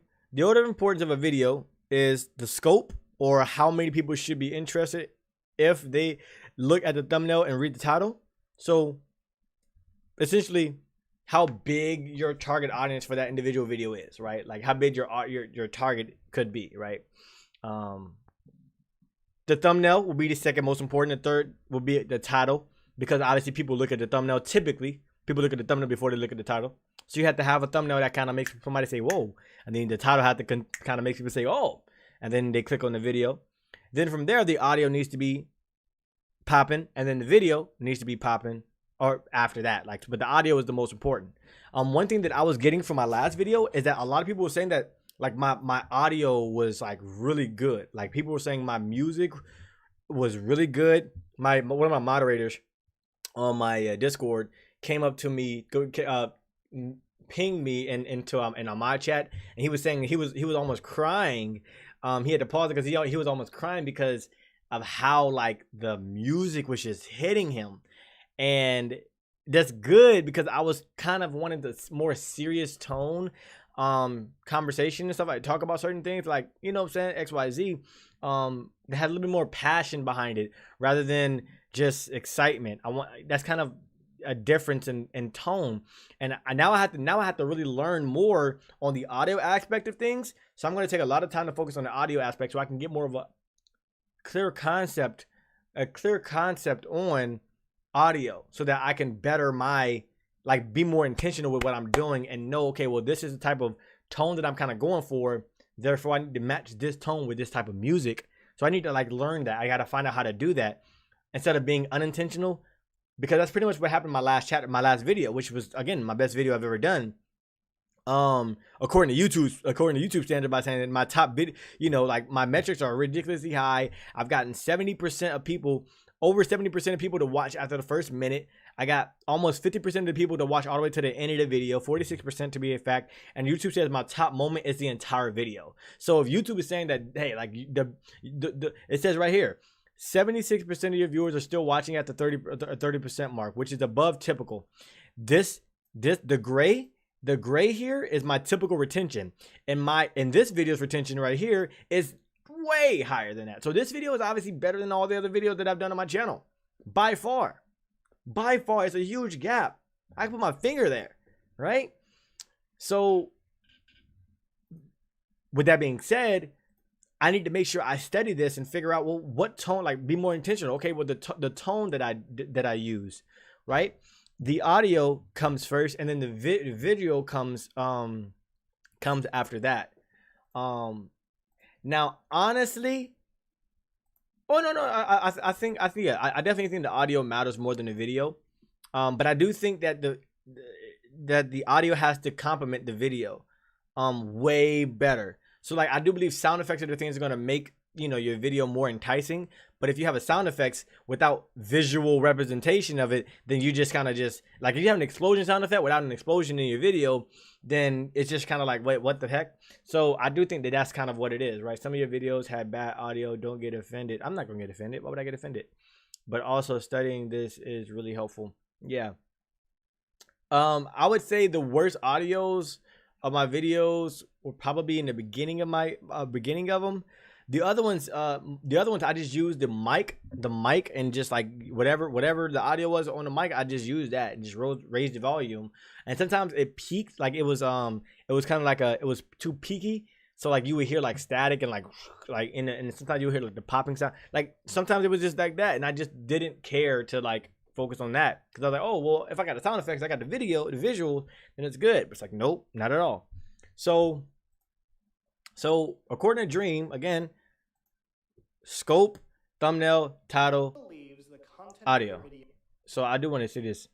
Barbie's new outfit revealed is out of my scope, even if the thumbnail and title are amazing. Oh, okay. That's pretty much your target audience. Got it. Matters he further explains, okay, well, audio is more important than video, in my opinion. If your audio is annoying, people click away. Good mic, good music, at least decent audio balance, all that stuff. Oh, had a bug in my nose, had to blur it out. Right, so that's really interesting, and that stuck with me. So when it comes to how I'm going to get, my 10 million views in a month, I'm going to focus on this, right? So I would say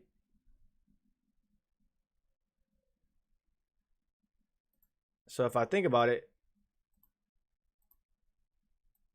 this would go here. My topic or my content, the topic, content, scope,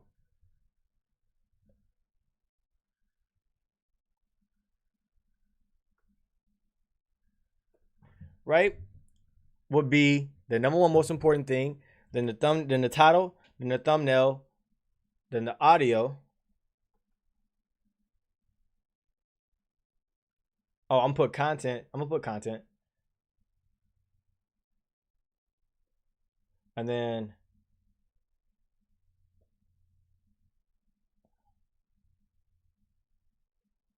audio,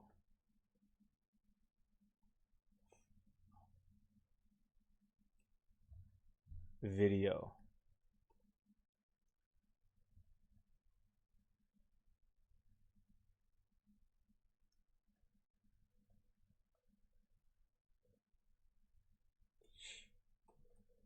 In order of importance, right? Then the content, which in order of importance, it's going to be audio and then video.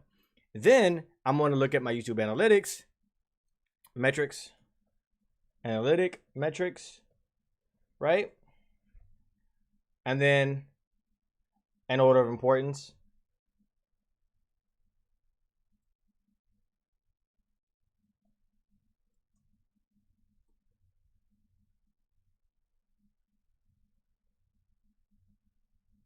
then I got CTR, which is click-through rate.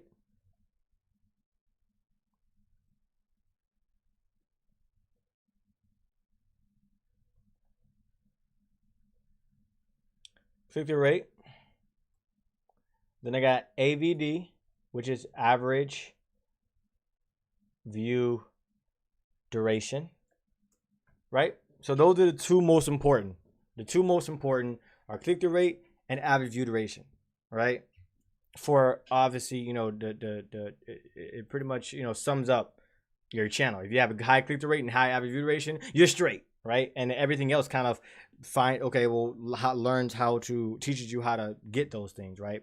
What do you need to focus on to get those things, right? And then I would probably say return viewers. Because in order to get 10 million, views in a month, I need viewers. I need returning viewers to be high.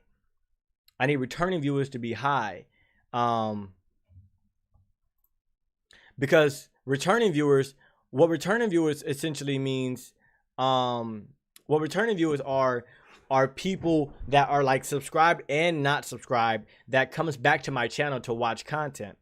And then you have new viewers, right? So I'm gonna show y'all. You have returning viewers. You have returning viewers right here, and you have new viewers. Unique viewers, right? So it's estimated number of people that watch your content. No, I'm sorry. I'm wrong. I'm tripping. What am I doing? Yeah, go back here.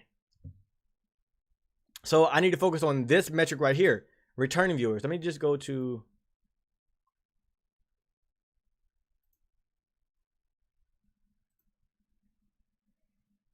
I'm gonna just go here. So you got this metric right here, which is return viewers, and then you have new viewers, right? So return viewers are nothing but people who are subscribed and unsubscribed, who has already watched a video of mine, who comes back to my channel to watch another video. Whether they're subscribed or unsubscribed, this pretty much tells you, okay, how many people comes back to your channel to watch content. And if I'm expecting myself to get to, if I expect myself to get to 10 million views, then I need this metric, I need to figure out how to get this metric up. This number, I need the returning views. I need returning views to be high. I need returning views to be higher than new viewers, right? I can say, because new viewers, I have no idea how that's viewed. Again, like, I'm still learning this stuff, but returning viewers need to be high. I need people to watch my videos, and whenever I post another video, they want to come back, or they check my video. They check my videos every time that I post, and they come back. Now, ways that I can do this. And I'm gonna write this down. Ways that I think that I can, kind of control the return viewers are easily by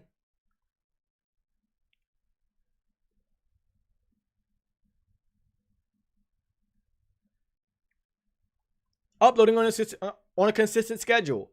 If I can control, if the one thing I can control is when I upload. So if I say I'm gonna upload every day from like every other day at 12 p.m. Eastern Standard Time, and I'm consistent with that over the span of months, then what you inevitably are going to do is you're gonna come back to my channel, or what I can do is what will inevitably happen is my viewers will kind of know. They'll be like, oh, well, I know Wyze doesn't post until this time, because again, time zones are different. So 12 p.m. Eastern Standard Time is 9 o'clock Pacific Standard Time, which is on the West Coast of America, right? And there's a 6-hour gap between like me and like Germany, and like maybe like a 7-8 hour gap in some places in like India, right? So like me at 12 o'clock is like 7 p.m. in like the time of like in like India or close to in those areas, right?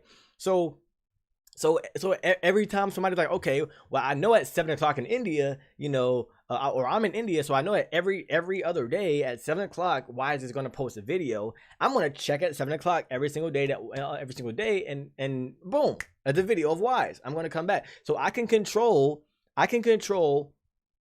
when I can control my returning viewers in some cases, of course, right, by consistently uploading and doing it the same day and the same time. That way, like people you kind of expect it, right, every other day. Or maybe I change the time, like, okay, let's say I post Monday, Tuesday, whatever, blah blah blah blah, right, or I post Saturday, Monday, Wednesday, Saturday, Monday, Wednesday, I don't know. Or let's say I post 5 times a week or 4 times a week. It just, I had to figure out how I'm going to go about doing that. So, which is find out how I'm going to do that to be as optimal as I can. And also by, solving a problem and the community, which I feel like it's just not a lot of content, right, from individual creators, right? There's a lot of content from creators separate, but as far as an individual creator, typically they don't make a lot of content. When you look at YouTubers, like what's his name, Plot Armor don't make a lot of content, right? As far as for the niche that I'm in, they don't make a lot of content. So because they don't make a lot of content, that's a void that I can fill. Even though they're a channel that a lot of people enjoy, a lot of people enjoy for My Hero Academia content, they don't make a lot of content. Right, they're kind of following the footsteps of like the Anime Balls Deep and the Anime Uproar, where they do chapter reviews, and every now and then they'll do like a discussion type of video or a different type of video other than chapter review or a theory or something other different from My Hero Academia, and like that's just like a every now and then type of thing, right? But for the most part, they don't really do other content. Like they don't do other videos really, right? They just do chapter reviews every single week, and then they'll probably like every 3 weeks or whatever, they'll do like another video other than a chapter review, and that's how that will go. And of course they do other, they're doing like the other chapter reviews for the other series as well. So that's kind of where they're headed nowadays, right? So That's just that. But what that tells me is that, okay, there's a void of content, like volume. There's a void of content volume in the My Hero Academia sphere. There's not that many people making actual My Hero Academia content, like besides chat or reviews, and I'm like, of course you have like people like Ocean is, I don't know his name, but like you got this guy. I don't really watch his content because it's not really appealing as much to me. But I am going to start studying his content because obviously people watch his videos. So I got to find out, well, what is he that he's doing? What kind of void is he filling? Okay, seems like the internet is kind of slowing down. But it's like what kind of content is he making? That's just like, oh, whatever. But if you look at the content that he's making, he's doing it without a lot of volume, right? So, what's up, still? What's popping? What's good? He's doing it without a lot of. Well, he's consistent. Don't get me wrong, right? He's consistent, and some case I believe. I mean, seems like that's what's up. What's going on still? But if you see, okay, so it seems like he posts. Oh, maybe he posts about two videos, probably 2 videos a week. So 2 videos a week. Which is not bad, actually, right? Which is, again, it's more than others, right? So he brings a different type of content to the sphere of My Hero Academia, right? And not just My Hero Academia, but he does other series, it seems. But My Hero Academia is definitely like the majority. Oh, maybe not. Now it seems like My Hero Academia is the majority of his content. So, but he. Okay, he was doing the changes as well. So okay, gotcha. That's why. But it's still a void of like volume. So if I can fill that void, then shoot, people gonna come to my content for that. Now you gotta ask the question, or I have to ask the question. Cycle. Well, will that get me 10 million views in a month? I know Plot Armor got. Plot Armor ended up getting and this is I guess the question that I had to ask myself, because I need to be realistic. I need to say, okay, well, is it even possible for me to get 10 million views? Then I went to Plot Armor's channel. I had to, what I'm saying. I had to go to Plot Armor's channel because obviously they're the most popping My Hero Academia channel that there is right now. So I went to Plot Armor's channel. If it loads up. There we go. Come on. I went to Plot Armor's channel, right? And I went to this little thing over here called Social Blade. Now, Social Blade is an extension tool that very much, that helps us gauge and look at the performances of our channel and other channels alike.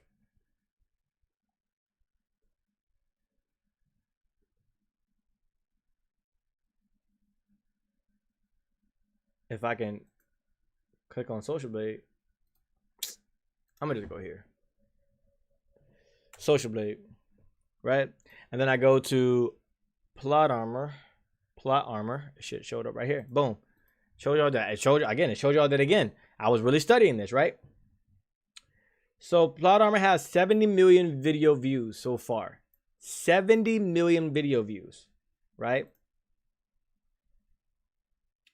And if you scroll down to monthly gain views for Plot Armor, and you see 20 million. 20 million. They were able to hit 18 million views.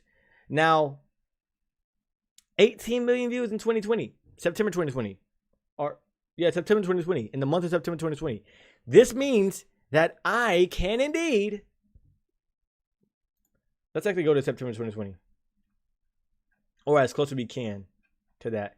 Hopefully some video,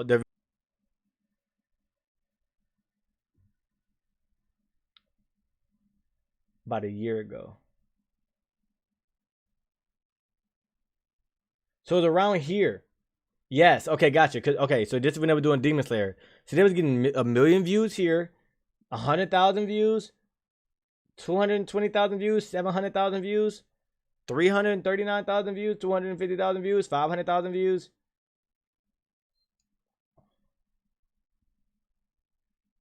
$800,000 views.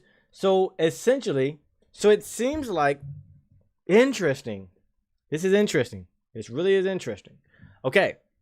So in looking at that, yes, it is possible. They got 18 million views in the month of September, right? Close to 20 million, which is obviously 8 more million than I was able to do it. Now, the way that they did it was they were talking about multiple series.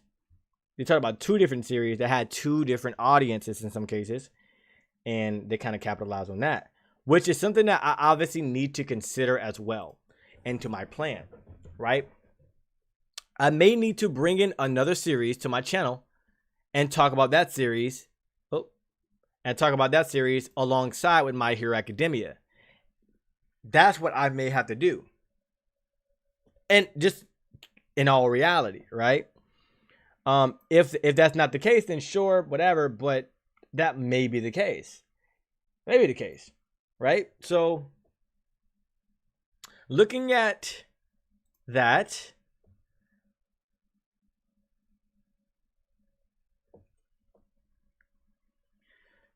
so how I'm going to get 10 million views, I think the first thing that I need to focus on, or one of the things I need to focus on, are the individual videos performances, right? And then I need to focus on the metrics.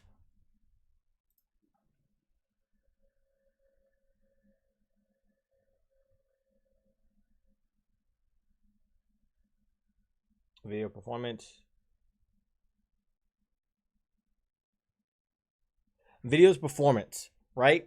So I need to focus on the individual video performance.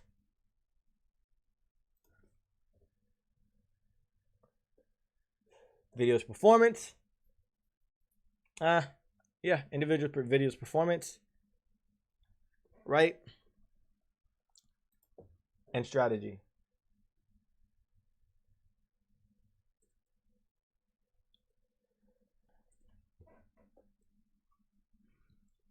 All right. So in order for me to get 10 million views in a month, I look at the individual videos performances, which is connected through, and then and obviously I have to look at my channels, my total channels performance.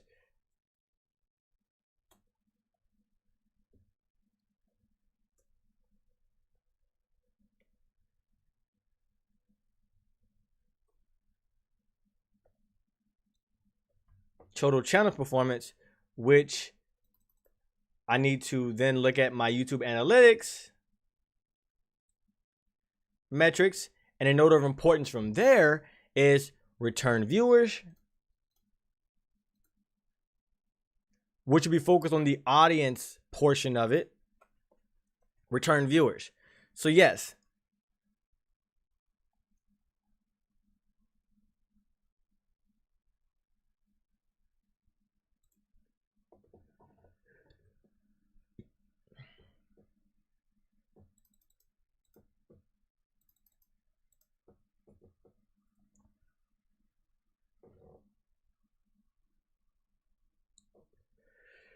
okay. So from here, choosing a target audience.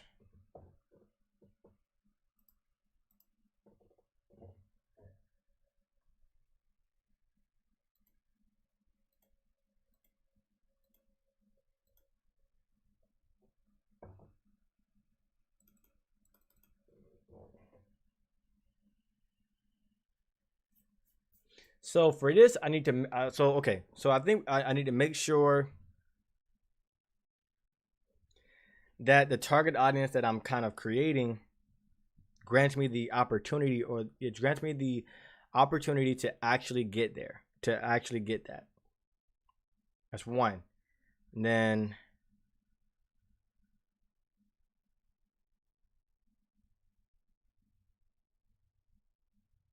choose a target audience and figure out what they want.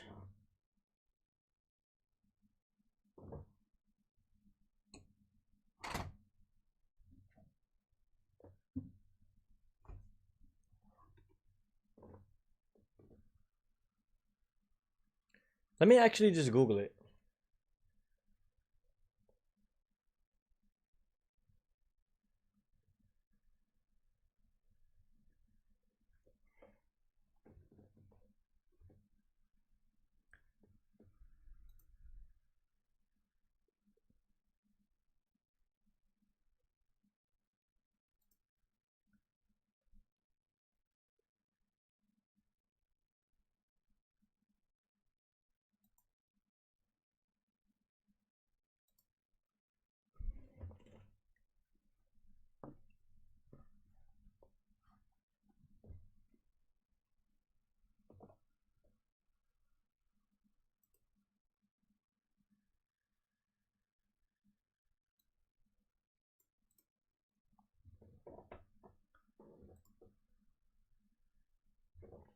So if I were to have a plan, so if I were to have a plan, total channels performance, I need to be consistent. So my total channel performance is based on my consistency.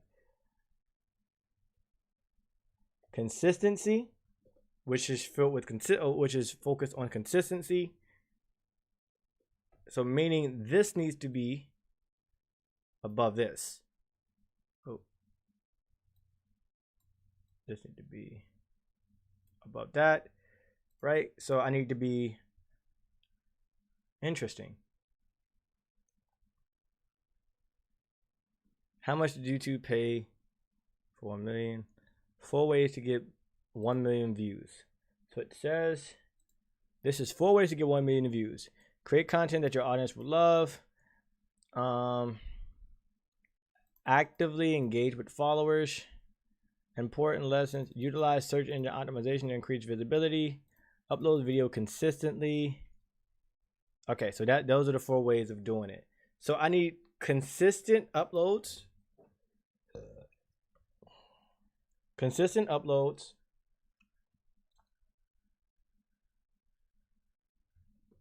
I need consistent uploads.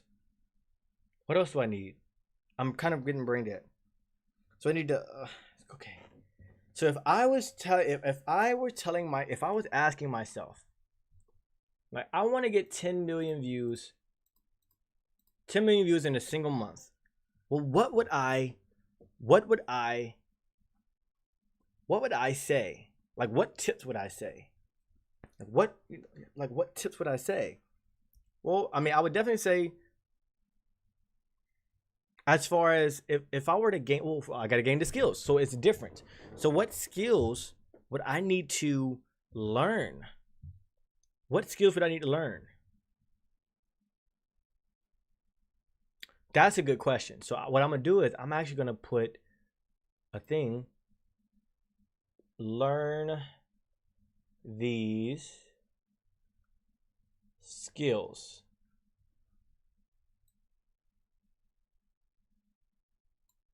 Boom. Right? We're going to learn these skills, right? We're going to learn these skills. What skills are we going to learn? Let's find out.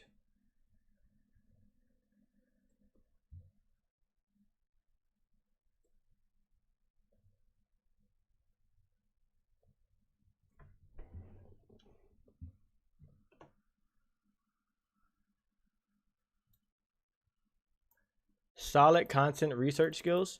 Ooh, content research. Topic research.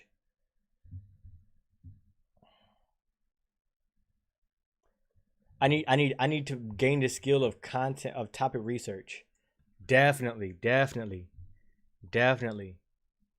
I need the skill of understanding my audience.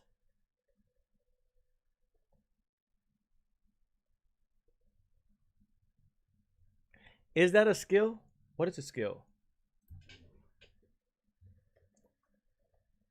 What is a skill? I want to get the actual definition. The ability to do something well. Oh, okay. So understanding your audience.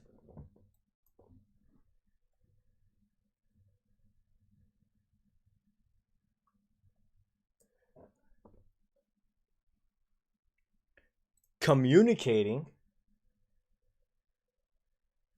communication. So I need to learn these skills. I need to learn the skill of communication. I need to learn the skill of content, topic research. I need to understand the skill of understanding my audience, right? Because if I understand my audience, then I'm able to communicate to the audience. As long as I have good communication skills, I can communicate to my audience. Just communication and storytelling.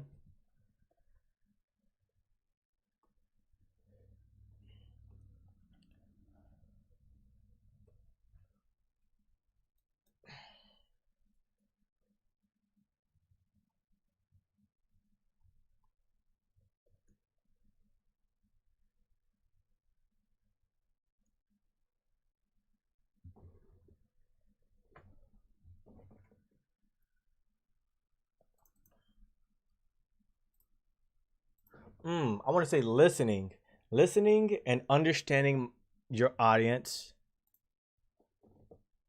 Sell. I want to be able to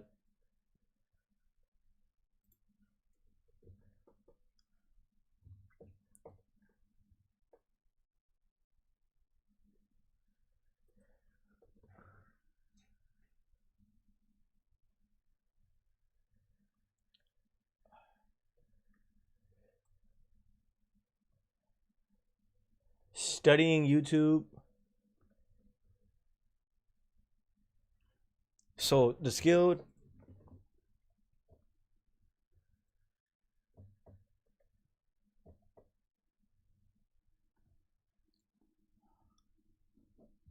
Maybe, and it's possible that I maybe don't need the skills myself, but I just right now I need kind of a baseline. Oh, I gotta use the bathroom.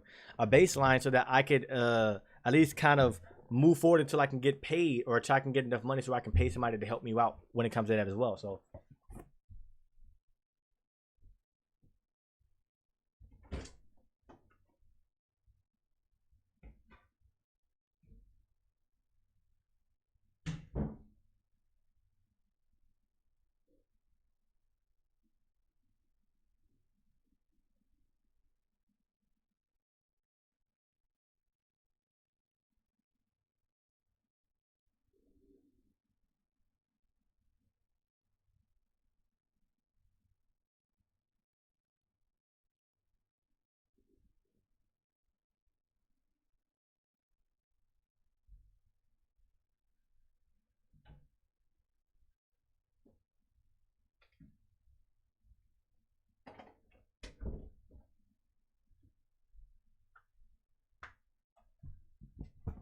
All right, I'm back. So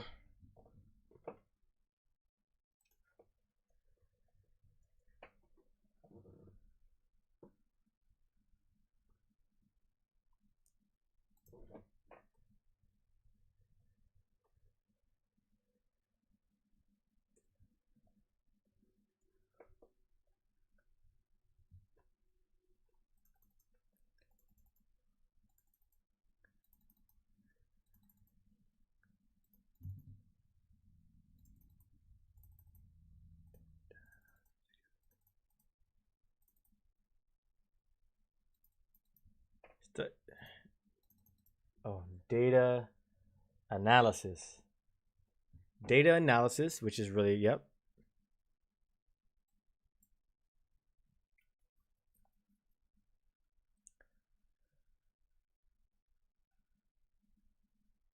Story to communication.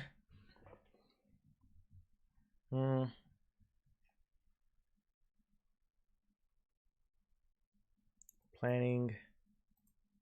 So I need to have the skill. I need to be able to plan really well.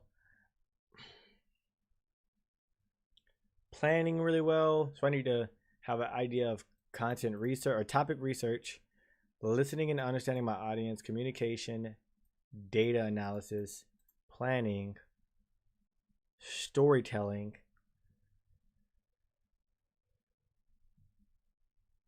I'm gonna just put that on a communication.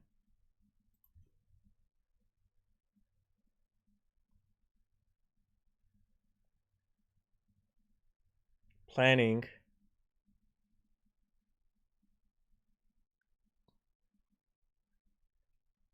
technical skills,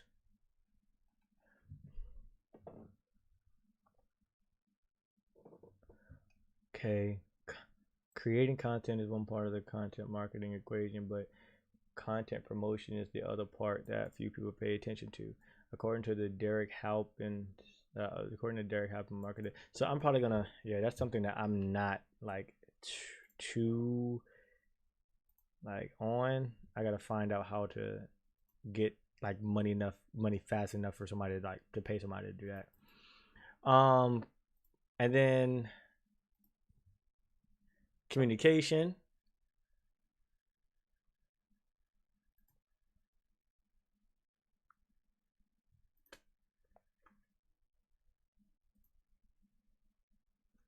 All right, I think these are the skills that I need to learn.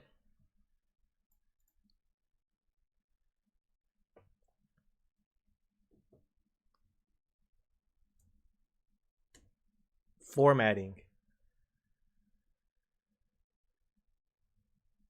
And then channel programming. What is channel programming?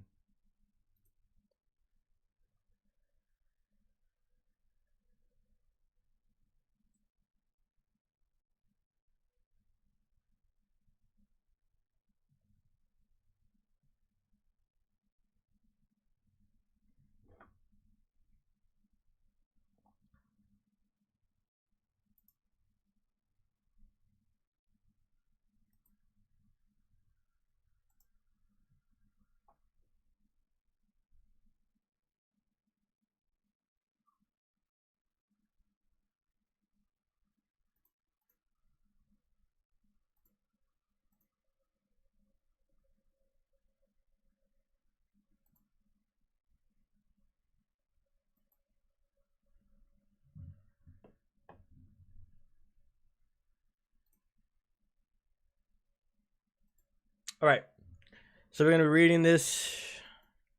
Reverse engineering the YouTube algorithm, part 1. A video creator who makes content for any kind of distribution, whether it be a feature film, a theatrical play, a TV program, or some kind of online video, this is such a favor. The content can be dependent upon the mechanics of the distribution mechanism.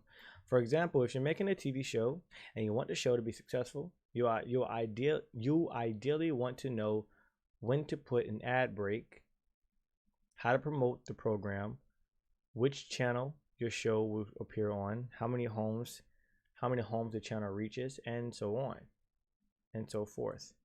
If you're distributing videos on YouTube, however, the most valuable knowledge you can have about the distribution point is how the algorithm works.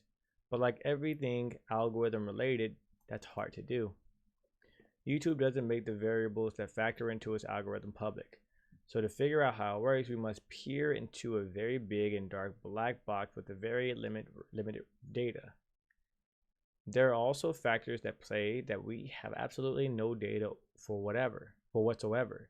These data points such as thumbnails and title impressions, user viewing history and behavior, session metrics, etc., would shed a lot of light on the algorithm, but alas, they don't. Despite these limitations, we still have an obligation to try and figure out as much as we can with the data available to us. This is why my former colleague, XYI, I recently left Frederator to explore these opportunities, Jeremy Rosen, and I spent 6 months examining data from Frederator's owned and operated channel to learn as much as we could about the YouTube algorithm. One more quick note before we get started. Throughout this post, we will refer to the multiple YouTube promotional algorithms, recommended, suggested, related, search, meta, score, etc., simply as the YouTube algorithm. There are many differences between them, but generally they share the same principles. They are all optimized for watch time.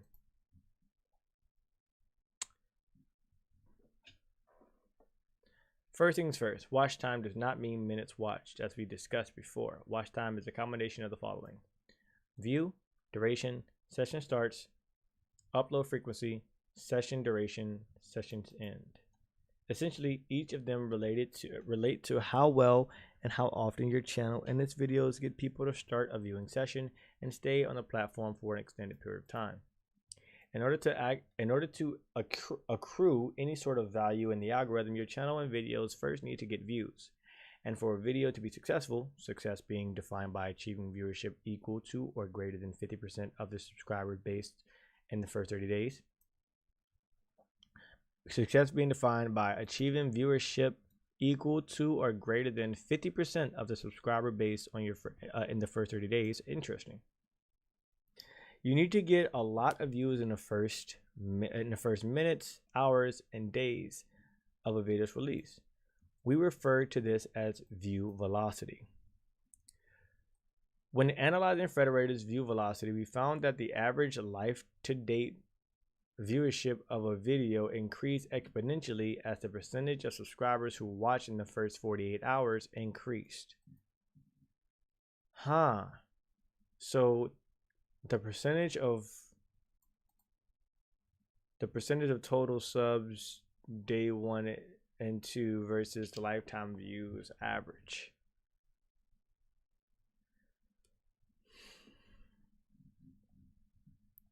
As a result of seeing this, we dug a bit deeper and found with a near 92% accuracy, we could predict whether a video will perform well for us based on the view velocity. Essentially, there was a direct correlation between the percentage of subscribers who viewed in the first 72 hours and a video's life to date viewership. Now with this, obviously, I can't disagree in some cases, but I don't believe that this is like the correct way. Of course, this was done in 2016, so and it still reigns true very much, and we have a considerably more data, but it's not at all about subscribers in the first 72 hours. It's actually about, again, new viewers, right, or returning viewers, because we know that you can have subscribers who you can have viewers watch your channel and not actually be viewers, right? They can be like the most diehard fans, but they just don't subscribe. So essentially, the more people that watches your videos in the first hour, the first minutes, hours, the first 72 hours essentially would dictate how good or how the trajectory of that video. These graphs and correlations show the views and view velocity have direct and significant impact on the overall success of a video and a channel. In addition, we found evidence that suggests that the reverse is true. Poor view velocity have a negative impact on that video, the following videos and previous videos. This graph shows that Federated's previous upload had poor view velocity defined as less than 5% of subscribers in the first 48 hours. So if you have 100 subscribers, if only 5 or less of them watched in the first 48 hours, then essentially what they're saying is that the trajectory of their channel was the trajectory of that video was low because the poor view velocity. Our next video would be impacted negatively as well. So if 5% or less of their subscribers watch in the first 48 hours, their next video will be impacted on that. The percentage of subscribers who watch the next video versus the average percentage. So now I guess the question would be, well, how do you prevent that? And I guess the answer would very much be, well, it revolves heavily around the title and the thumbnail of the video. So that's probably that. And also, well, more so understanding what your audience kind of subscribed for, and then also, creating a thumbnail and a title that'll entice them to click. This data supports Matthew Patrick's theory outlined in this video, which suggests that if one of the videos is not clicked on by a large amount of subscribers, YouTube will not serve your next video to a significant portion of your subscriber base. It is possible that since the previous upload, okay, so I want to scroll down. So this is pretty much going through explaining everything that I kind of already know in a glimpse. That's pretty much that. So again, this goes back to title and thumbnail. So I guess the plan is to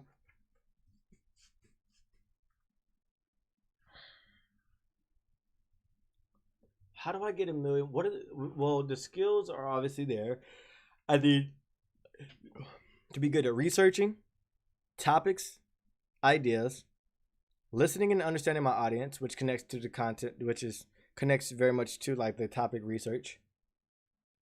I need better communication skills when it comes to me communicating and articulating my thoughts and ideas in video form, not just verbally, but also nonverbal, and using the different things that can help me when it comes to creating stories with my videos, like music, sound effects, paneling, different pictures and visuals that can kind of help me explain myself better.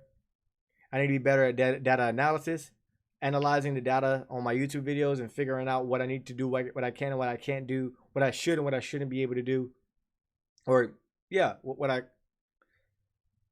I need to be doing and what I need to shift from, based on like the metrics that we get from my channel, like click through rates, in the first X amount of times or whatever, X amount of hours or whatever days, and pretty much breaking it down to breaking it down to something like this, right? Where, they can project essentially how their channel is going to go based off the first 48 hours or 72 hours.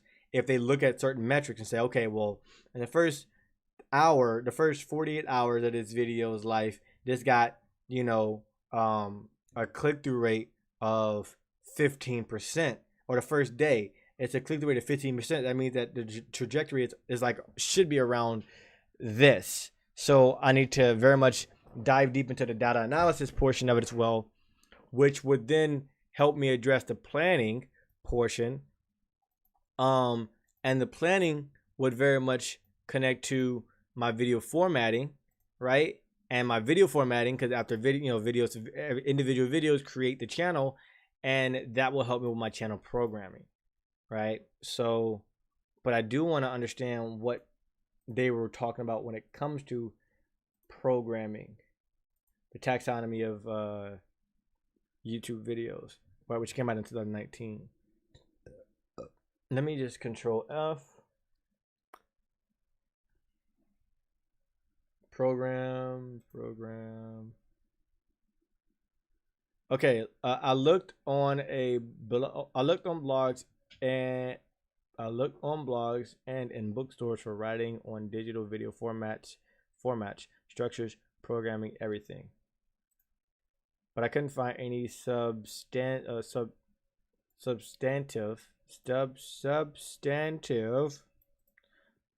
works, and nothing at all about how to develop content using this knowledge. And of course I couldn't find anything digital. And of course I couldn't find anything. Digital video is a relatively new medium, still in its infancy, or at least early childhood.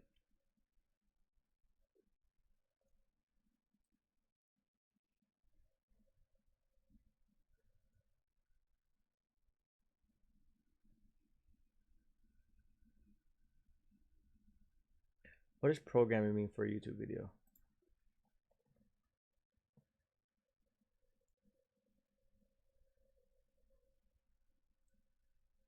Learn what programming means and what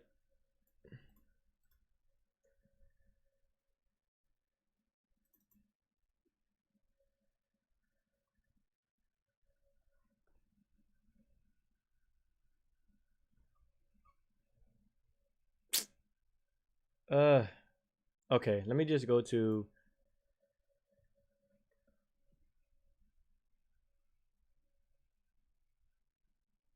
okay.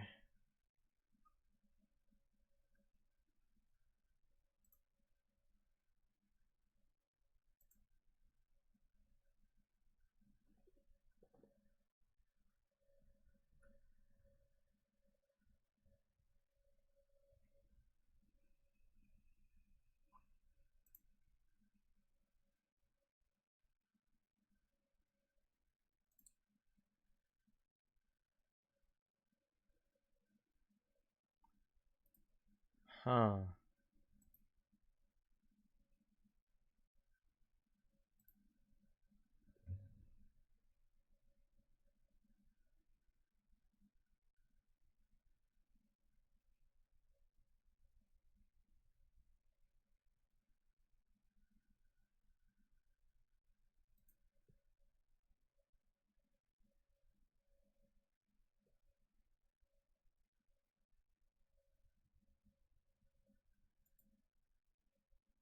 Okay.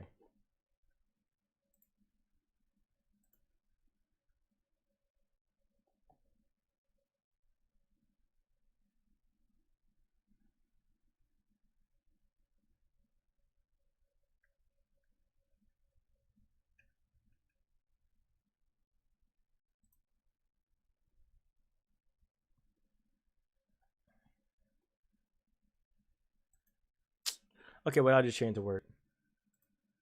Okay, right? So, this affects the video formatting, which your channel. So I need the skill of. I think that's pretty much it. I mean, the video formatting and programming. I think that's pretty much that. Okay. So you got the content research. These are the skills. What are the skills that can, if I can say what are the skills that I need to learn that can get me 10 million views in a month? I need content, topic research. I need,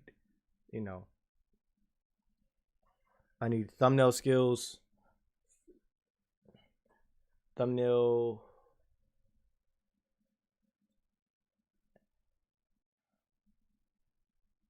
I need to be creative.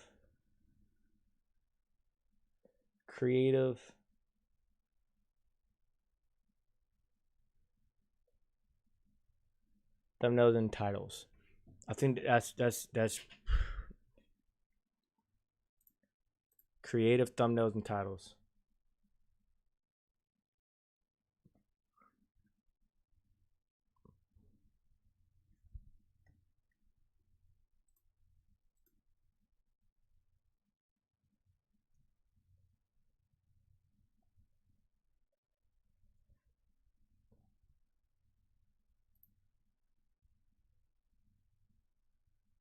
Making creative thumbnails. Making creative thumbnails and titles. Communication through video, right? So I need that skill, which connects to storytelling. Data analysis. I need the skill of planning and video formatting. So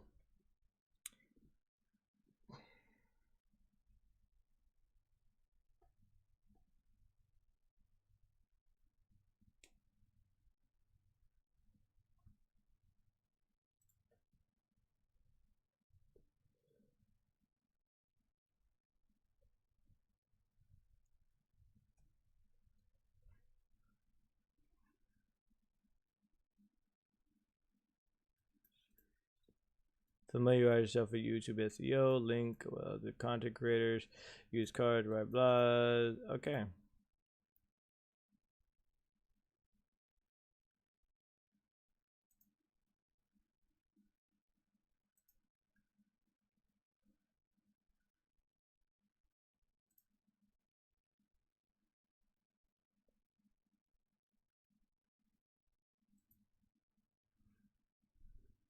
Okay.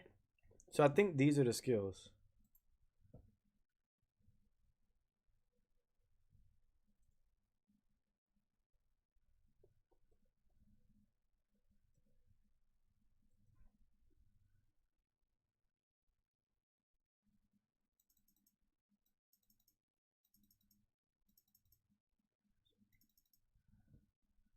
Video, communication through video.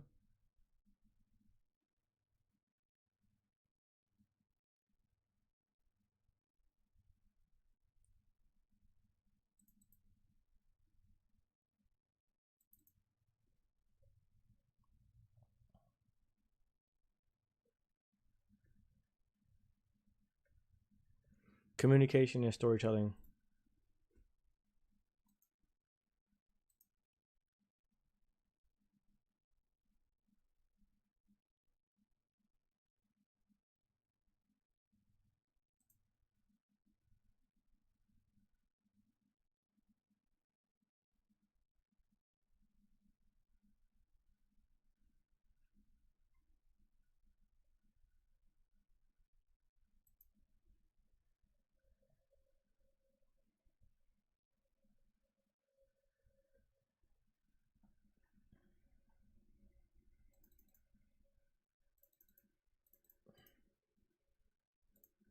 And with these skills, I should be able to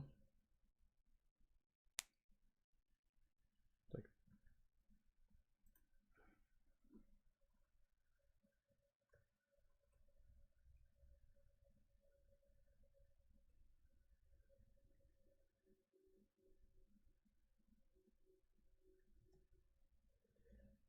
and the results of learning these skills would be that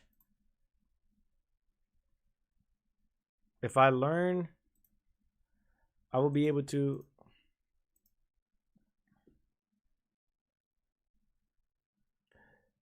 know what kinds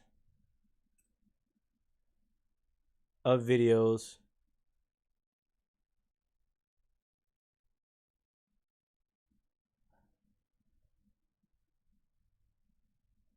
my target audience wants to watch next. Know what title and thumbnail will make them curious. Wait, make them want to click.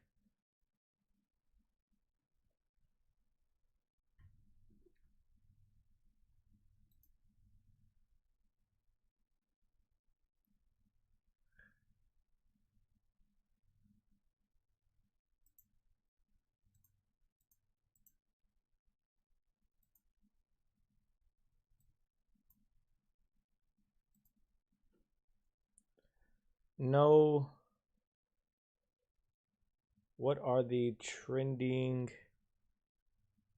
topics. I can know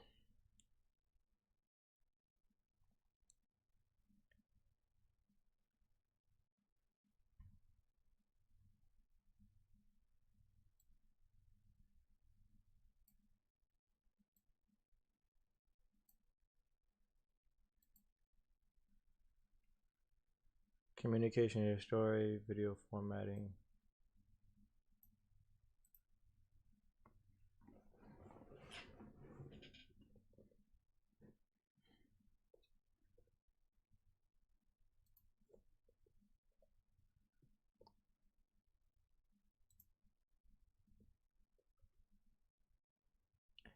Keep the viewers watching my videos. Data analysis. Know how to lies why a video is performing well, poorly, or the same, and how to fix it. How to fix it.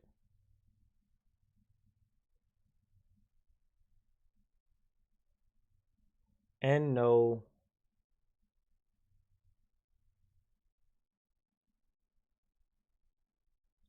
like the results of learning these skills, I will know what are the trending topics,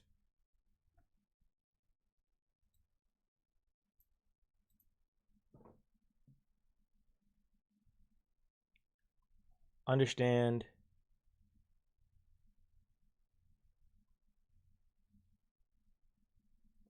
and understand how to time my videos for them.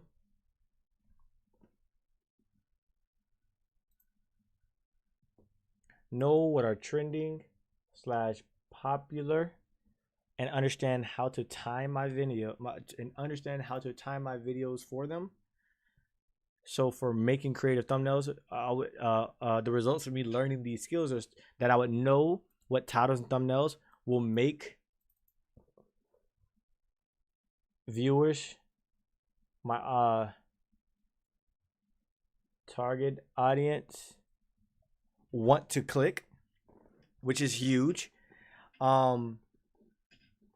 For listening and understanding what your audience wants, the results of that would be, well, then if you do that, if you can actually achieve that, then you would know what kinds of videos your target audience wants to watch next, right? Which is good for starting, for creating session loops on your videos channels. Yep, session loops in your channel.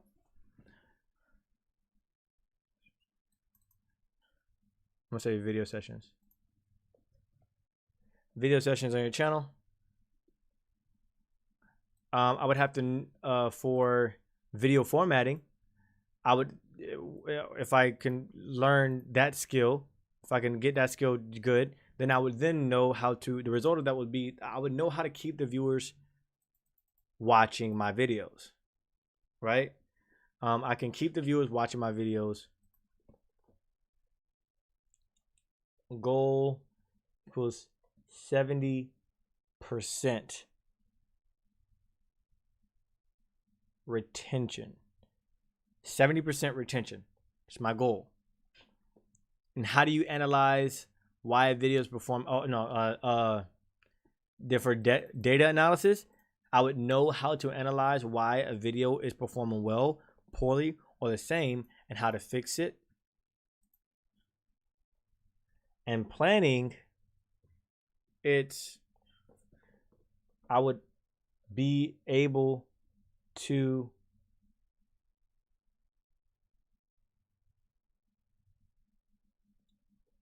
strategize with all the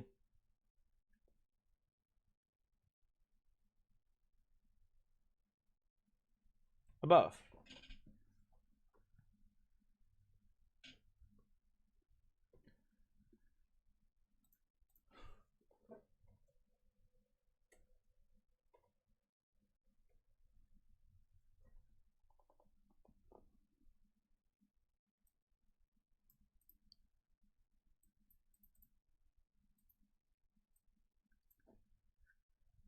Clearly lay out.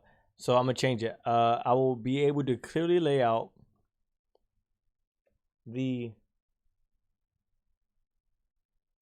journey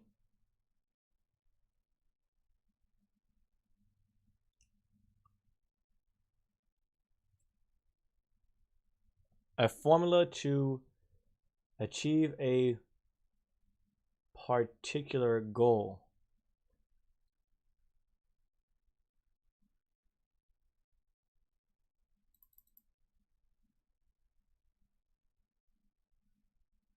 It says it also can ensure that your learning activities will be very efficient and orderly.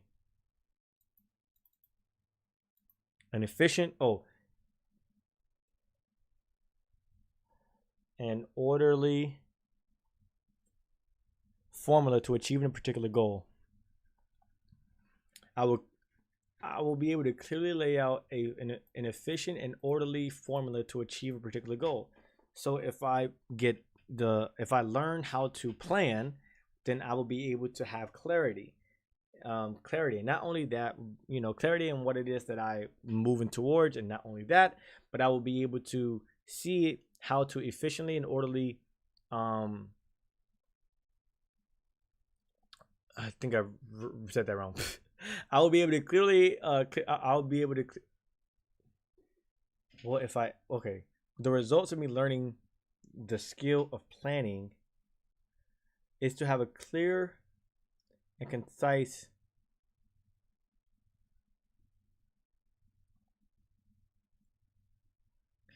is to have a clear layout, to be able to have a clear layout,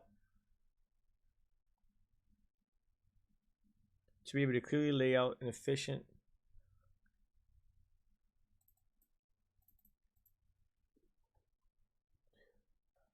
the results of learning how to plan is to be able to have to know how to I'm gonna just use that. The results of it is to know how to,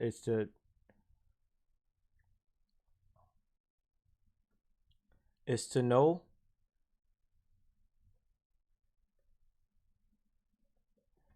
how to clearly lay out an efficient and orderly formula to achieve a particular goal.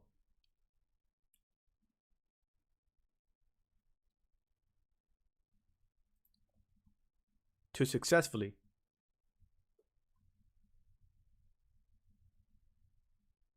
achieve a particular goal.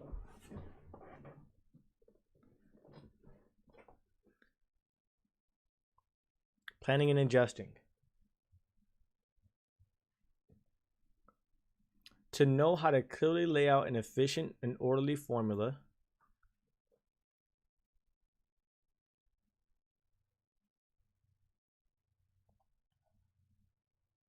to successfully achieve a particular goal. Boom. Right? So, let me boop, bank. So, the skills that I need to, I've identified the skills that I need to learn. The skills that I need to learn to get to 10 million views in a single month.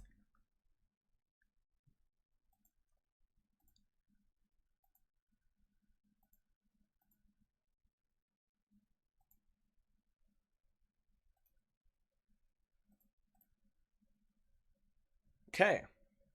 And so I've identified the skills that I need to learn and the results of what would happen if I learn these skills. And maybe I need to put like what would happen if I don't learn them. Like, you know.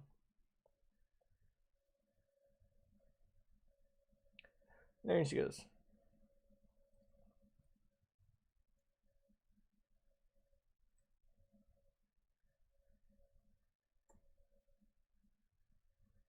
So what would happen if, like, what if I don't? If I don't learn these skills, then I mean it's possible that I can grow, obviously.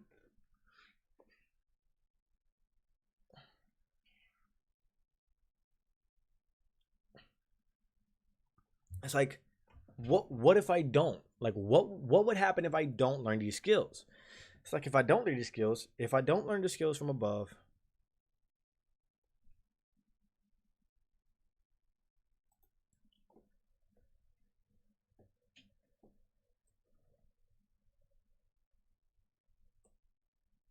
what happens if you don't learn skills?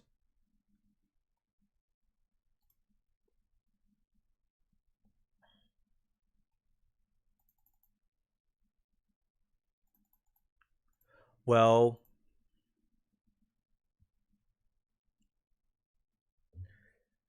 you become a slave to numbers you don't know how to fix, right?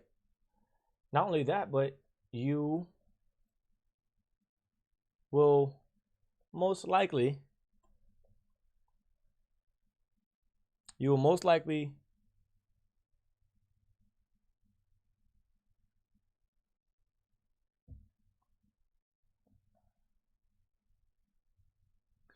be a,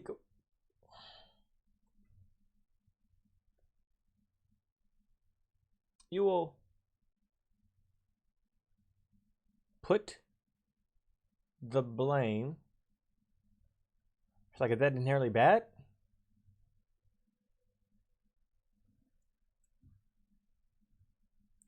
If I don't learn the skills, then I'll be a slave to the numbers I don't know how to fix.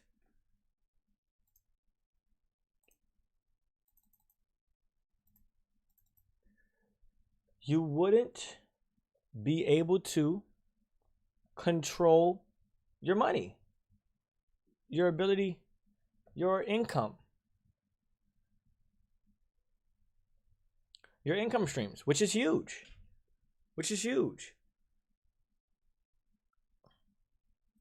I could put that right here.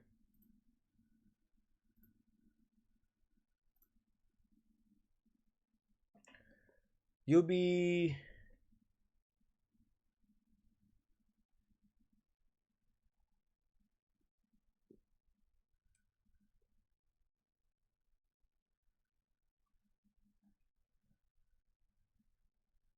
you can't help anybody.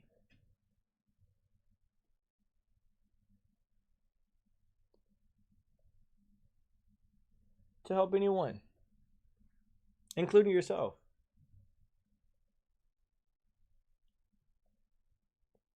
Channel dies.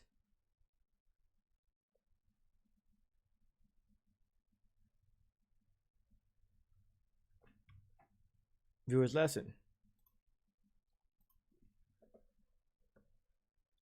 You wouldn't be able to adjust if YouTube created another algorithm system, right? You would lose in the long run.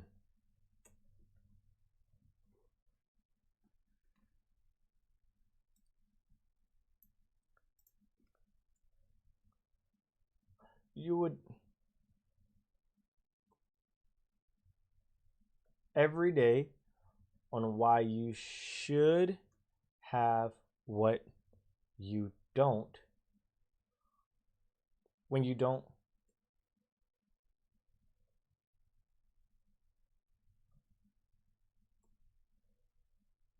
complain that it's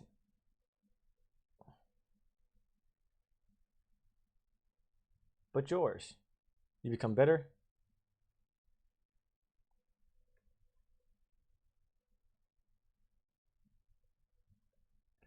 Bitter at other channels that grows faster than yours.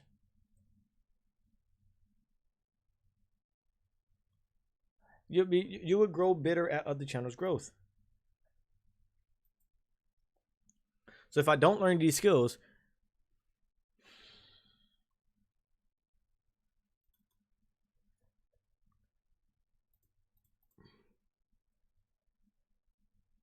I will become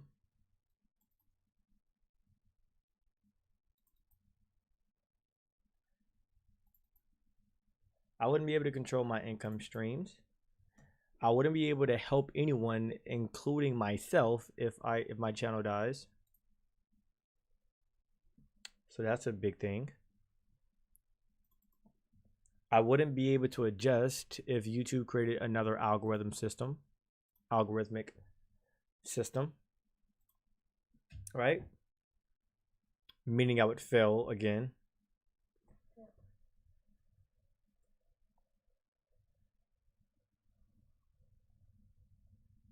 Fail again.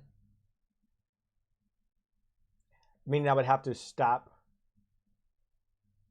doing YouTube. I would have to stop doing YouTube. If I don't learn these skills, I would have to stop doing YouTube.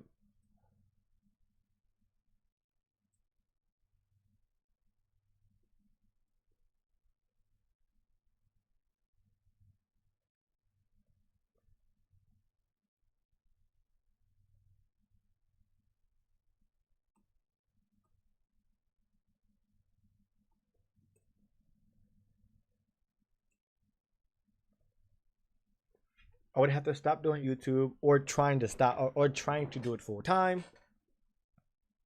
All right. So if I don't do these skills, I would lose in the long term. I would lose in the long term. I would become a slave to numbers I don't know how to fix. I would complain that it's everyone's fault but mine. I would become bitter at other channels' growth. I wouldn't be able to control my income streams. I wouldn't be able to help anyone, including myself, if my channel dies and the viewers lessen. I wouldn't be able to adjust if YouTube created another algorithmic system. I would have to stop doing YouTube or trying to do it full time. This is all what I would like. What would happen if I didn't learn these skills? Now, what would happen if I did learn these skills? Would be I can control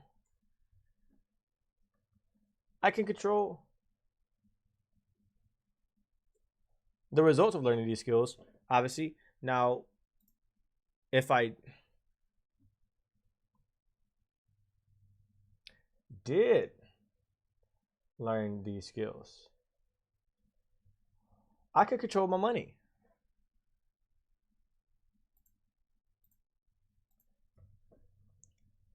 I could control my income streams.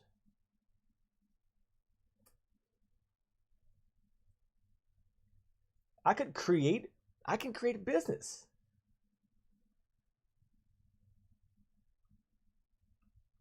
A consulting business for YouTube. I can create a business, a consulting business for YouTube.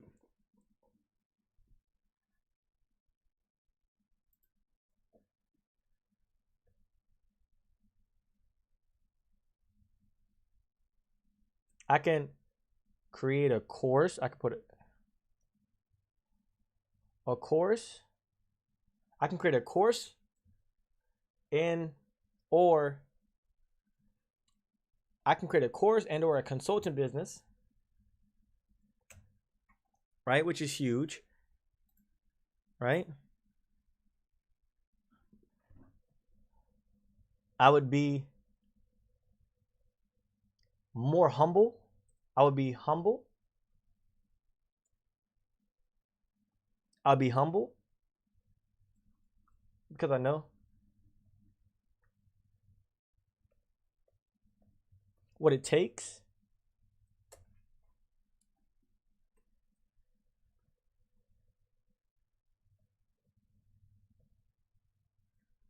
the good and bad.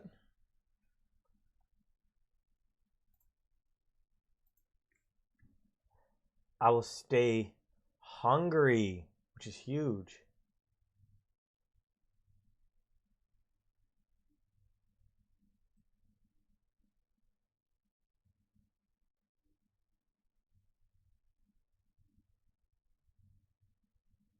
Result in loss of views and money and revenue.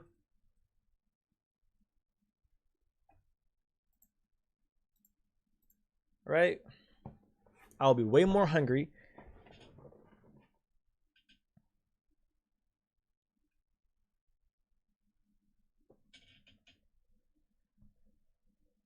The king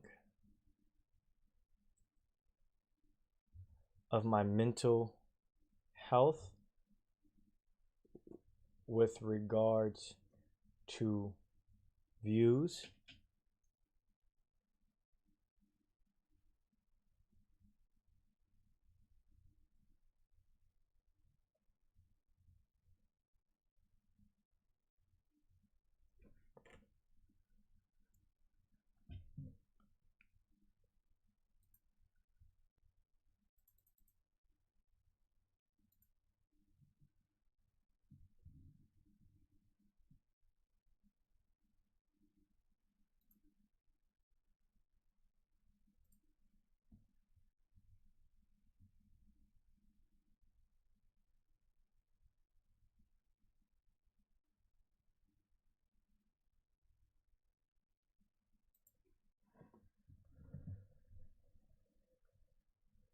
I'll be able to adjust to anything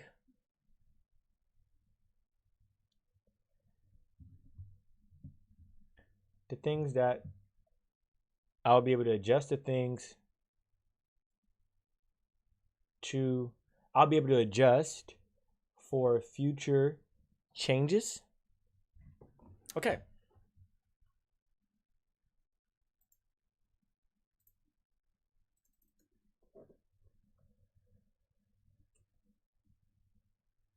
What business skills are important? That's interesting.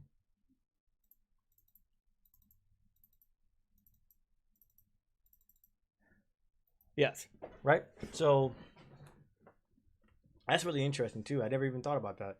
The business aspect of YouTube, but that's going to be on another thing, right? So yes, this so it seems like I've gotten it down, right? These four. So my goal is to gain the skills required to generate 100 million views in a month. And this page I'll be breaking down my plan and strategy for getting there. I'll be updating this page as receive new information along the journey.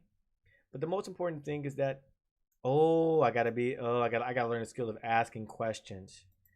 Asking good questions and networking.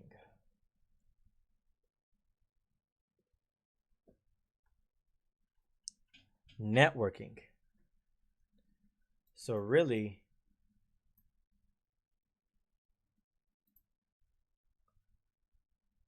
yeah, there we go.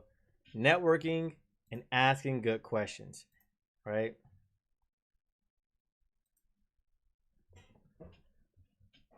I'd be surrounded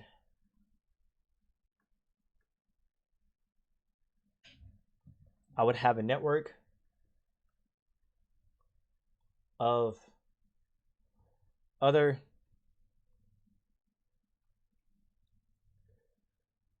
where I can't fall. I will have a network, a strong network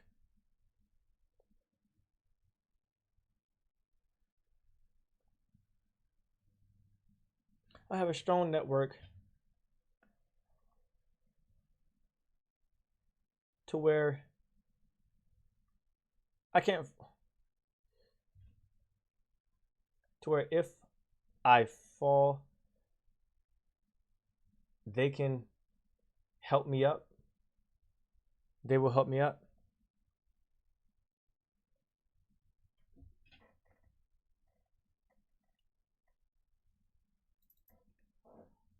A strong circle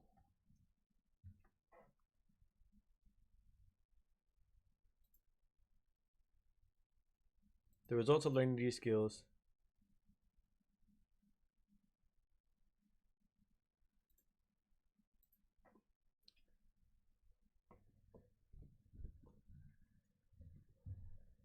present myself well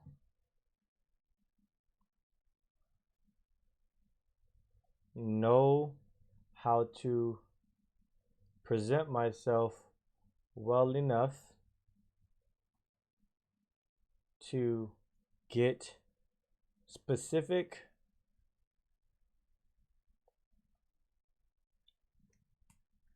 value that will increase my chances of success.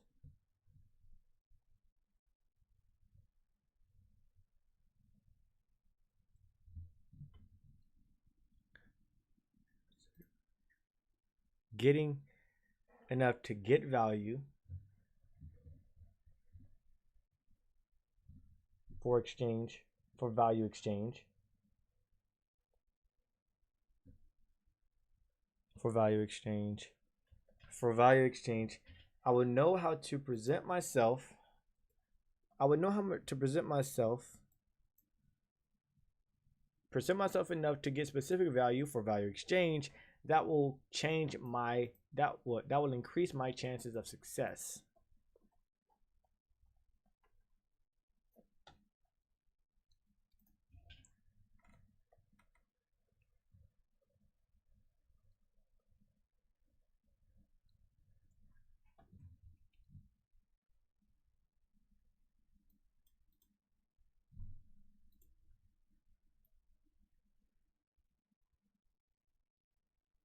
I'll just put gain a strong,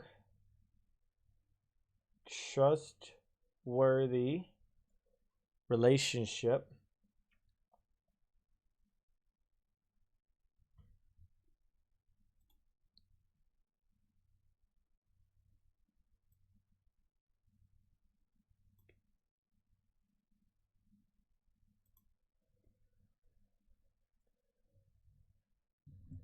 gain a strong, trustworthy relationship, exchanging experiences and information that can build me, that can expedite the accomplishment, expedite my journey. I wouldn't say journey, but expedite the journey to achieving 10 million video views and more.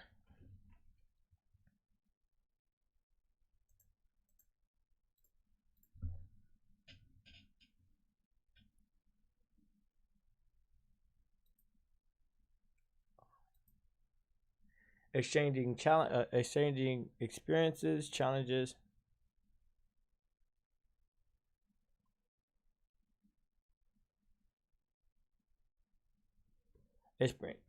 experiences, goals, and information that can expedite the journey to that can expedite my journey, our journey. I would say our journey to achieving. Now I'll put my journey to achieving 10 million video views and more. All right, so I think I have pretty much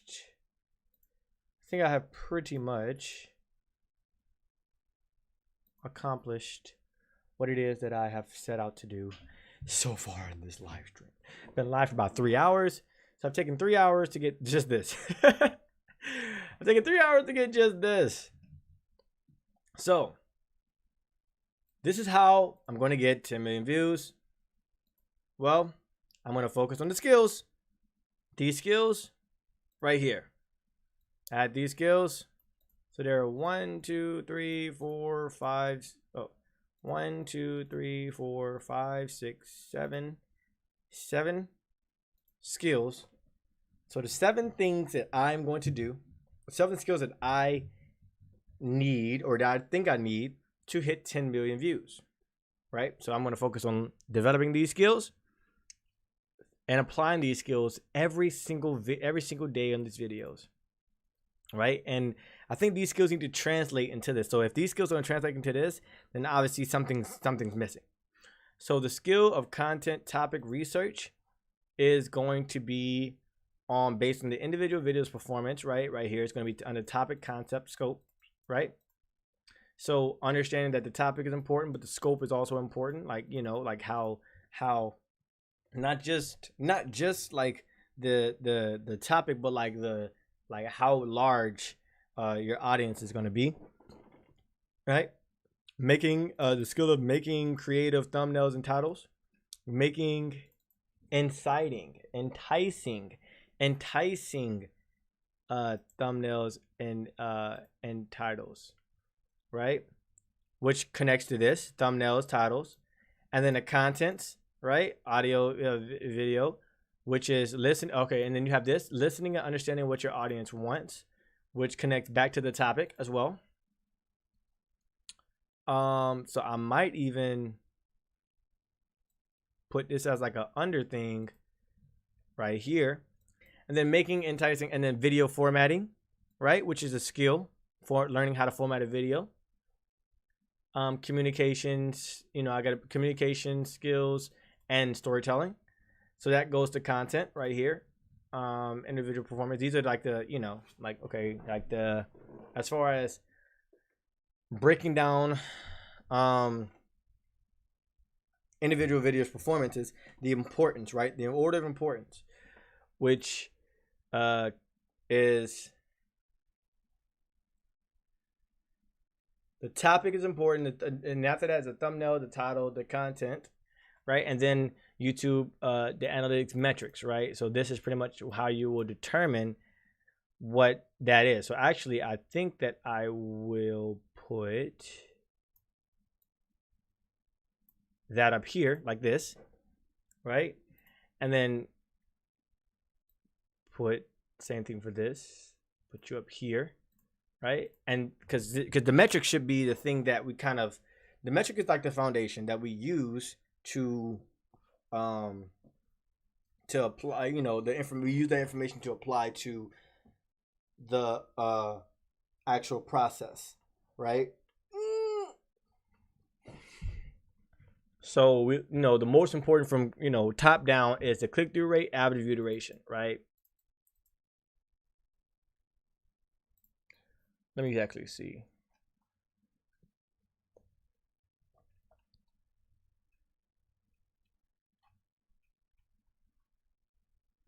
Okay, like the format, style, interest, tab it, like talent, okay, so video duration. The next big metrics we found have a significant impact on the algorithm are video duration, speaks on how long video duration speaks on how long a viewer will spend watching an individual video. This metric carries a lot of weight, and on our data suggests that there is an obvious tipping point. On channel federators this year, videos with an average view duration of over 8 minutes during an average of brought in an average of over 350 more views in the first 30 days than those under 5 minutes. The following graph shows the average life to date views on the channel. This graph is the same, but the life views instead. Okay, so I want to read this. Adding these findings, we have anecdotal evidence to suggest that simply making videos longer will improve viewership performance. We recommend that they reduce their uploads to just the 70-minute videos each week. Since implementing this new strategy, the channel's daily average viewership has increased to 500,000 views while uploading 75% fewer videos over the last 6 weeks. Start sessions, start durations, start sessions ends. A great deal of research was based on the research done in my previous post. For a quick recap, start session is essentially how many people start the YouTube viewer session with one of your videos. This speaks volumes as to why this first 72 hours of viewership from your subscribers are so important. Subscribers are the people most likely to watch your videos on the first day of being live. They're also the most likely to click one of the thumbnails as they are familiar with your brand. Session duration is how long your content keeps people on the platform as they are watching your videos, as well as after they've watched your video. There's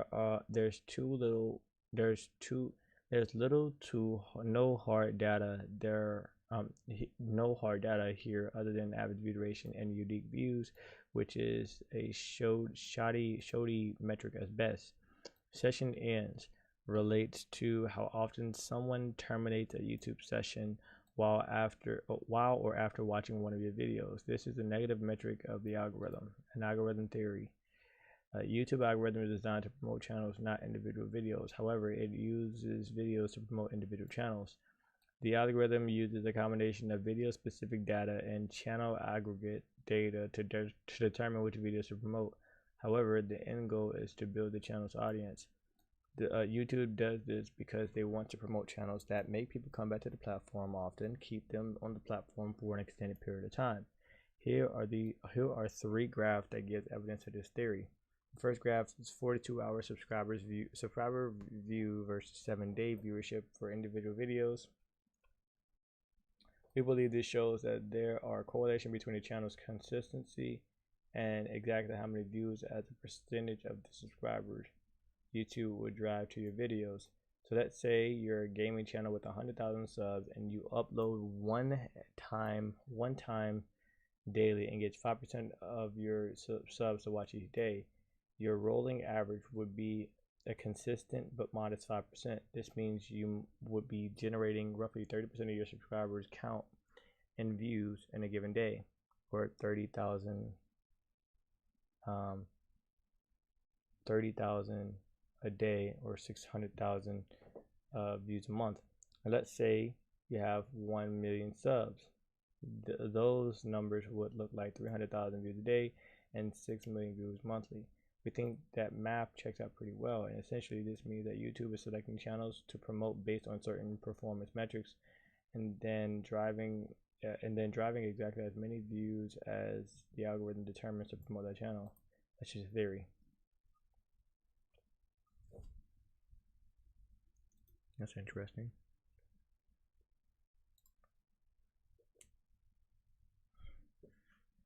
All right, so now that I have so now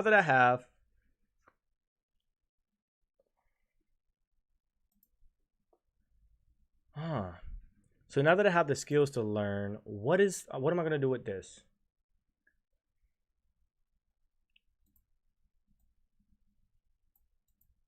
So I guess that's the skills to learn, and I guess this is like how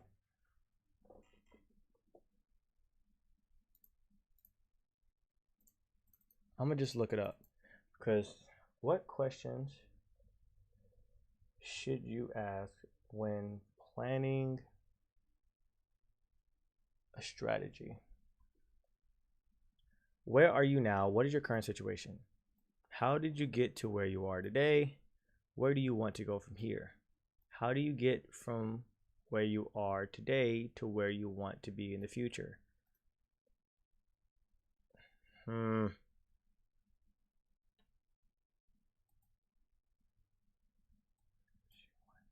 the organization goes. Okay, so now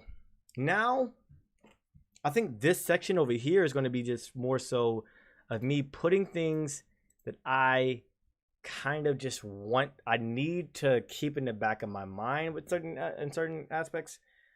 So I have no idea what I'm going to put right here, but I'm kind of just going to put stuff until I kind of get a grasp of it, because I know what skills that I need to focus on.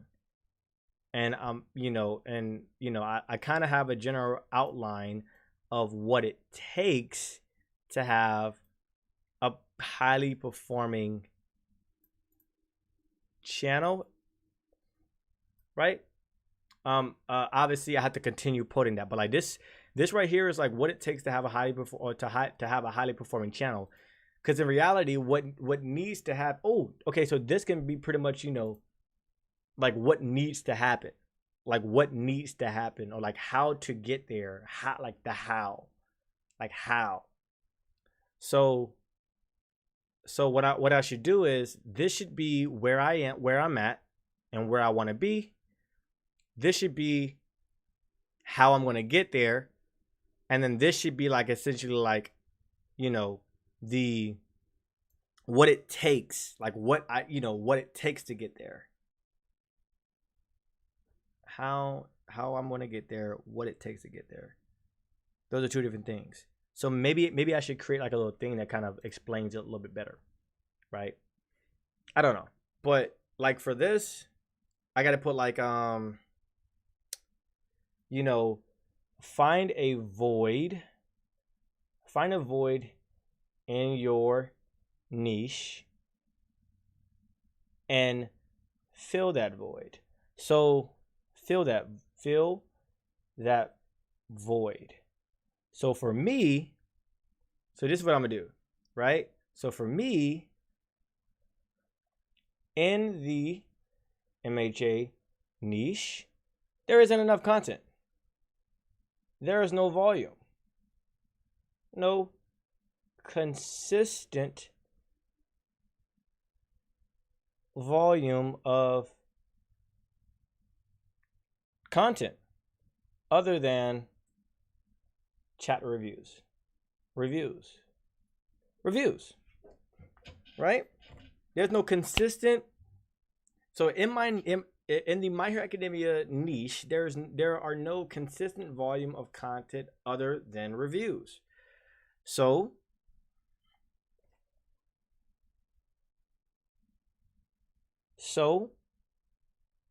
if I, so this is the strategy. So I will create a schedule to post consistent content about MHA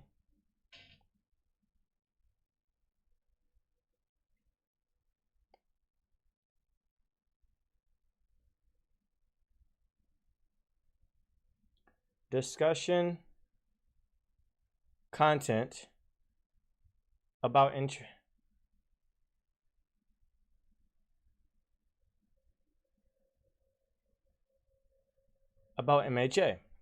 So I will create a schedule to post consistent, intriguing content about MHA. Because that's the void that's the void, in my opinion, that's not being filled. Right?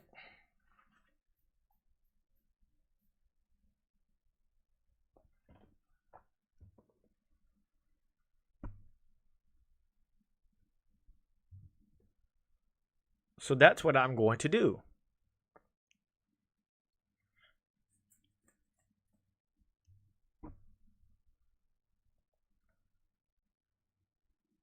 And then the actual like physical strategy like can go like right here. So I can kind of break it down.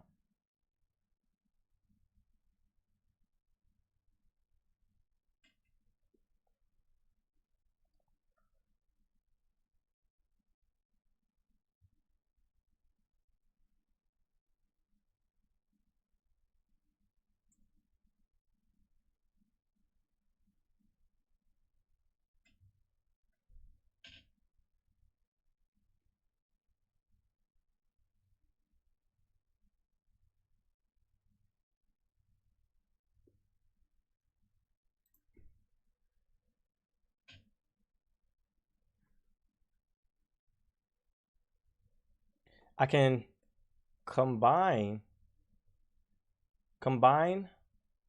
multiple formats to create something unique,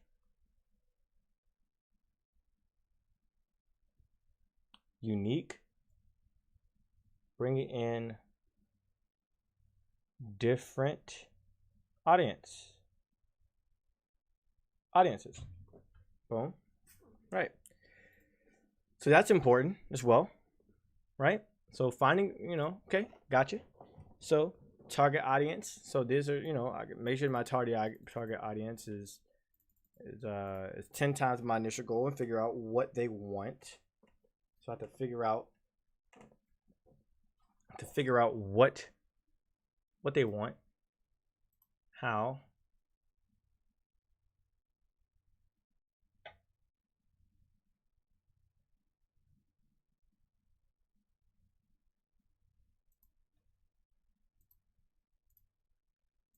right? Learning these skills, results of learning these skills. If you don't, boom. What else do I need to do?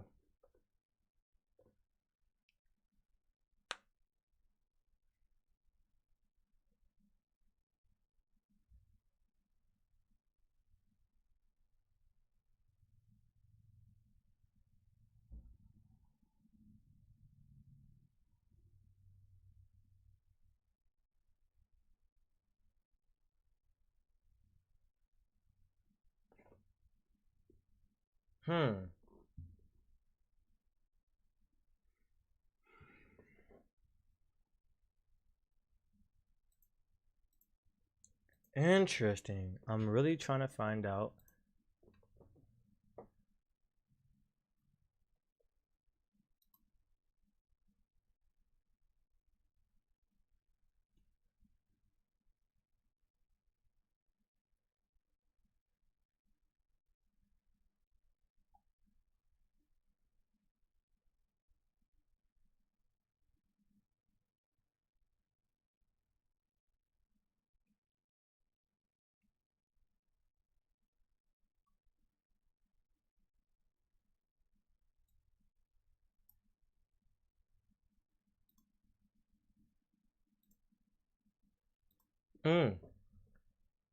Create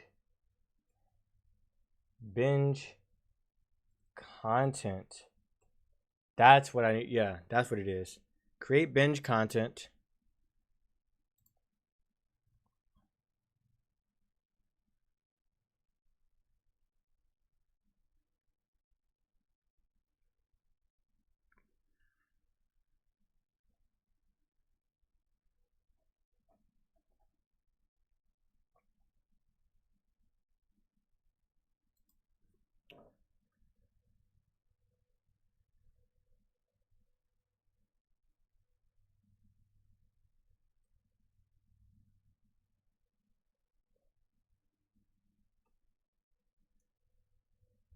I need to break down new views and daily views.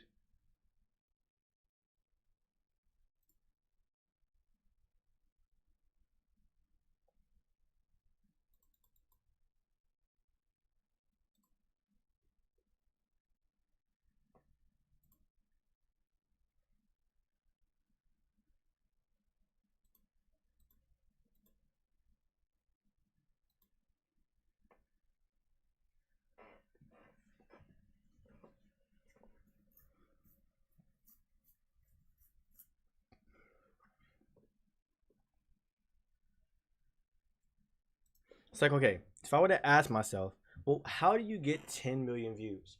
Well, I'd say first, you have to be talking about a topic. You have to be talking in a niche that will grant you the ability to get 10 million views. Then you have to make sure that even though the niche can grant you 10 million views in a month, you have to make sure you're talking about the right topics. You have to make sure you're talking about the right topics, right? So that means you have to have you have to be really immersed into the community. Oh, so I can focus on building a community. Focus on building a community. Focus on building a community. Focus on building a community. That is huge, right? Um. So yeah. So you have to not only find out. Okay, you have the niche. Okay, yeah. Now what you talk about in your channel, your niche has to be. You have to be able to get to 10 million views in a month. If you can't, you have to adjust, right? If you can't, you have to adjust. Now, after you kind of have that idea, now you have to break it, scale it down to saying, well, okay,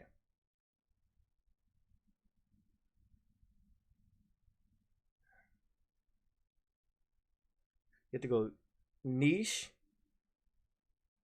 then topic, because it's going to break it down. Okay, well, now you got to figure out, okay, what topics kind of you can capitalize on.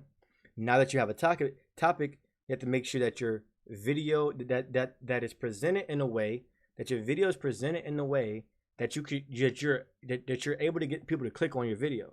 So you have to focus on the thumbnail and the title of the video. Make sure that it's the most enticing video ever. Thumbnail, title, like that's just what it is. Do whatever you have to do to get that straight. Do whatever you have to do to get that straight, right? Now, after you get the thumbnail and the title of the video, you have to focus on average view duration.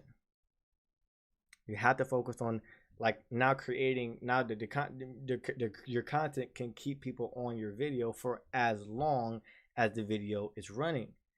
And then you have to focus on getting people from that video to another video of yours. So that is another video of yours in which those the title, the thumbnail, so it's pretty much the loop, right? So it's like you come down and then that system breaks to start a circle, right? Of like just getting them into your content. Just getting them into your content.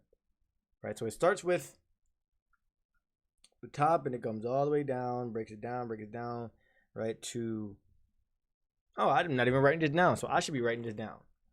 So it starts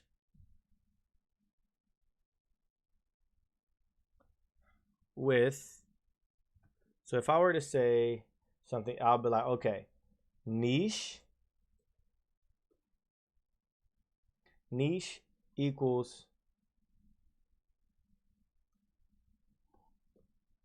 able to get 10 million views in a month,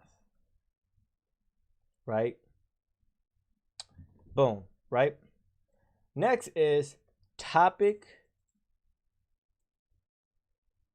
have to be able to pull a lot of viewers.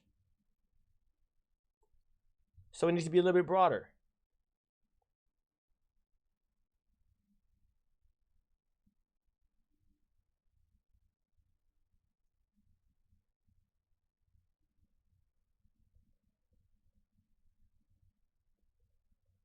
Pull views. From there,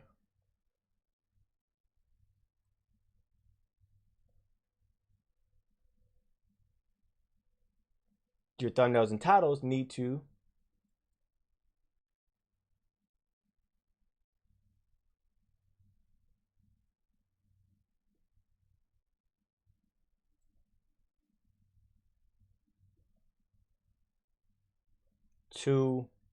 force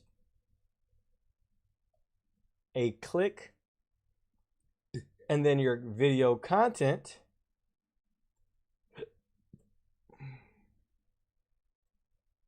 needs to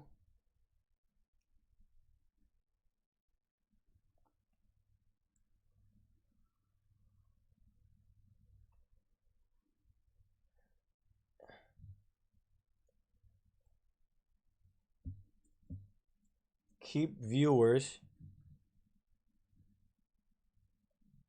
watching to the end. And then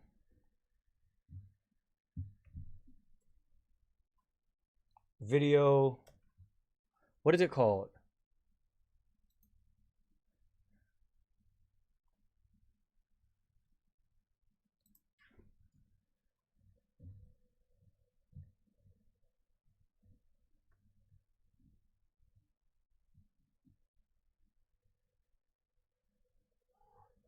Another video.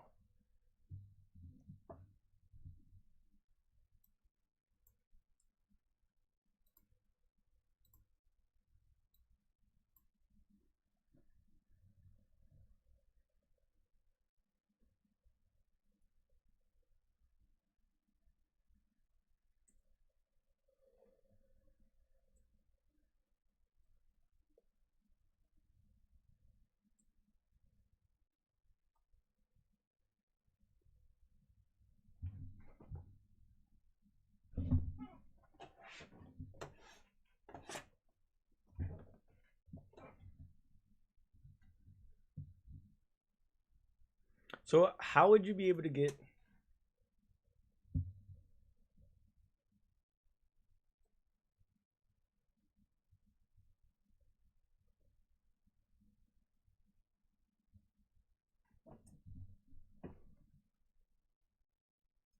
okay, so I got quiet. I'm getting quiet. I'm getting quiet. So after 3 hours and 27 minutes of figuring out my strategy for how I'm going to get 10 million views in a single month, right? I've broken it down to as simple a formula as possible, or at least a simple funnel as possible that can kind of explain what you need to do to get 10 million views, right? What you need to do to get 10 million views. Now, I do have a little bit more in-depth, like different things that you need to focus on, like these skills that you need to focus on. And, you know, I'm kind of working this through and, you know, trying to kind of fix this up. But I do officially, I believe I have a good enough or a simple enough explanation as to how I'm going to get 10 million views in a single month, right? And it's going to be no luck. It's going to be like it's going to be planned, strategized, and it's going to work as long as I am able to execute on this plan. But I still have to get the plan fixed, or the strategy set up. It's going to be a strategy. It's going to probably be over here, but this is what I have, right? This is officially what I have, right? So I'm about to answer the question. How do you get 10 how do you get 10 million views in a month? And my answer is, to get 10 million views in a month means you have to have a combination of two types of views, right? Yeah, two types of video views. Video views. One being new views, and the second being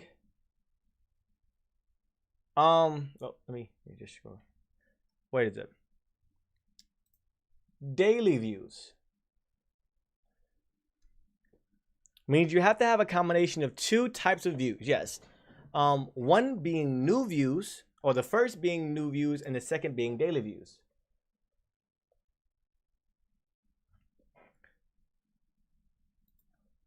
Views, or the views you are getting. New views, the views you receive from the videos you've created in that specific month. And the second being daily views, which are the views you receive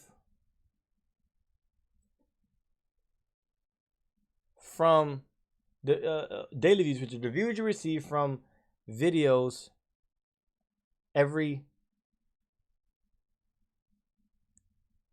from existing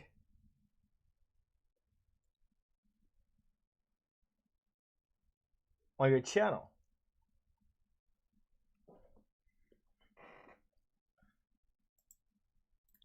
All right. To answer this question, the answer to get 10 million views in a month means you have to have a combination of two types. You have to understand the combination of two types. You have to understand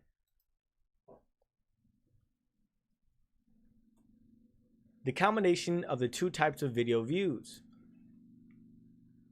Two types of video views. The first being new views. The views you receive from YouTube's, the views you receive from the videos you've created in that specific month.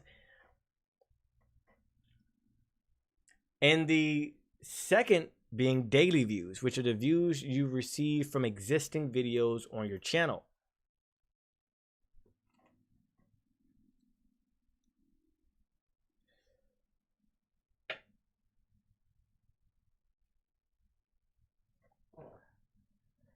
In order to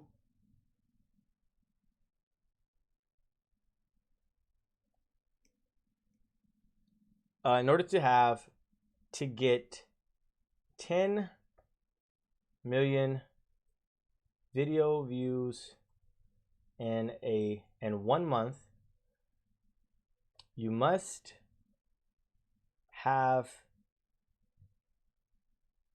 a channel in which where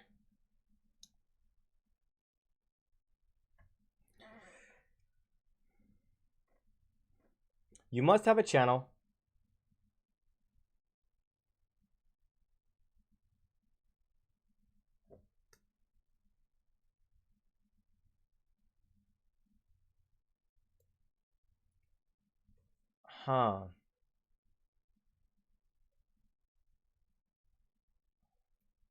You must have an active channel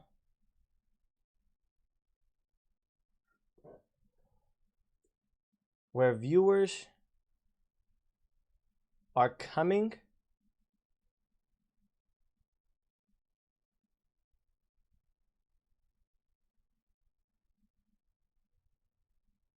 coming to your channel. You must have a channel where viewers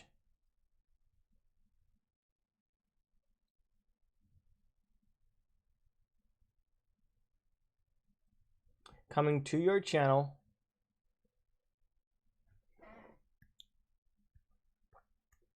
and watching all of your videos.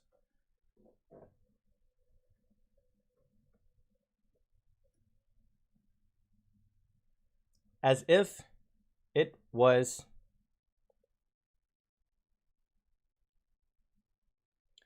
a TV show series.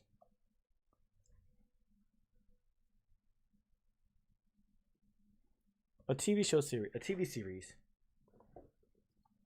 In order to get 10 million views in one month, you must have a channel where viewers are coming to your. You must have a channel where viewers are coming to your channel daily and watching all of your videos as if it was a TV series.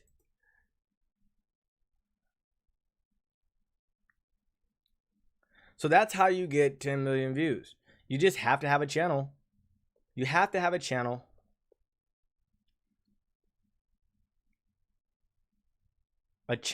talking about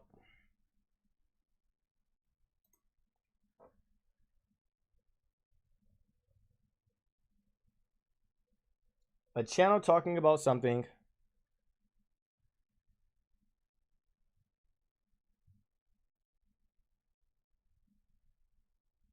big enough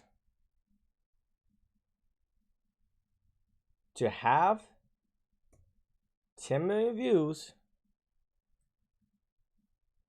10 million views.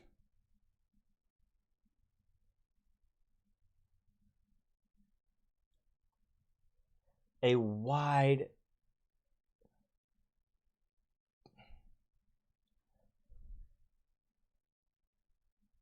appealing to a large audience.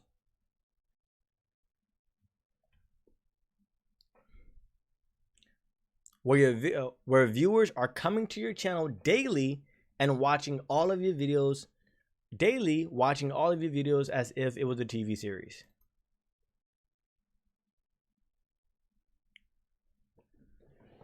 How do you get to 10 million video views in a month? In order to get to 10 million video views in a month, you must have a channel. You must have a channel appealing to a large audience.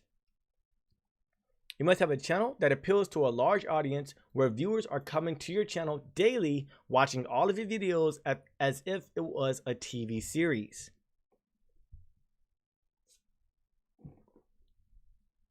You need to have an understanding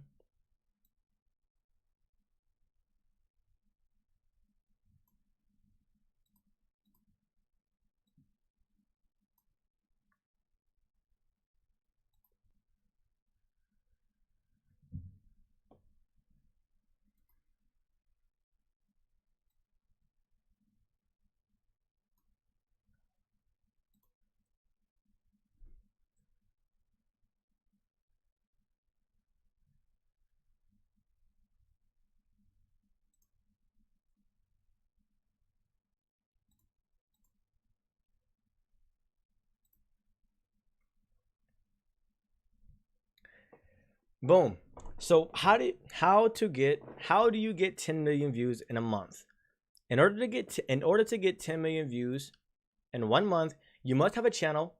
You must have a channel appealing to a large audience, a channel that appeals to a large audience. That appeals to a large audience where viewers are coming to your channel daily, watching all of your videos as if it was a TV series. To get to 10 million views, to get to 10 million video views,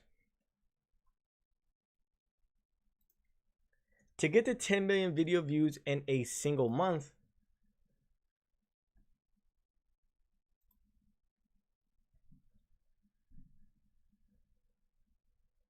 without fluke, means you have to understand the combination of two types of video views. The first being new views, which are the views you receive from videos you've created that specific month. And the second being daily views, which are views you receive from existing videos on your channel.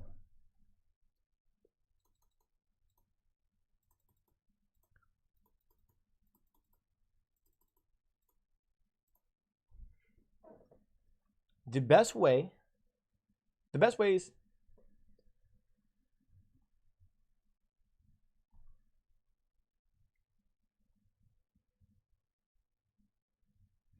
video views are to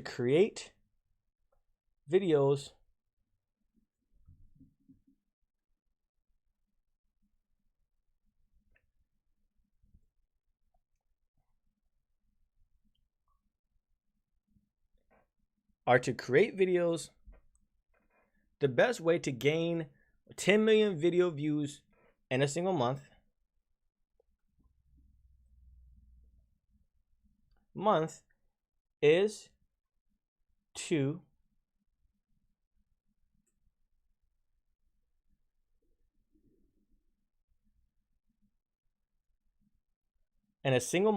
is to create videos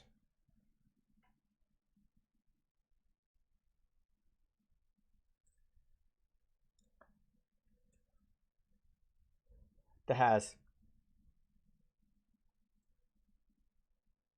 with high CTR,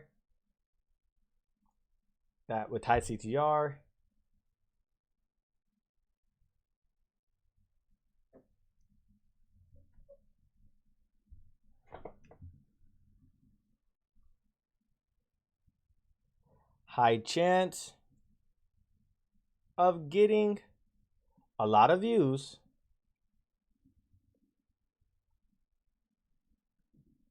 is to create a video. The best way to gain 10 million video views is to create a channel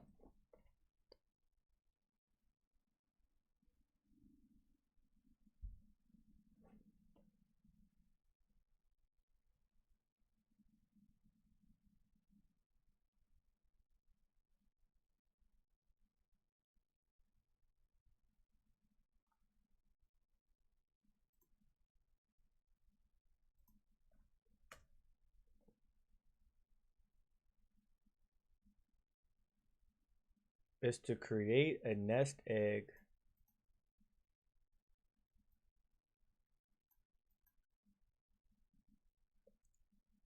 in order to get 10 million views.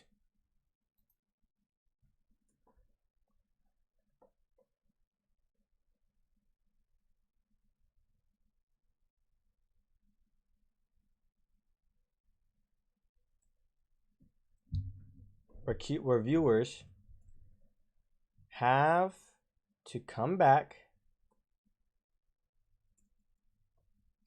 But viewers want to share,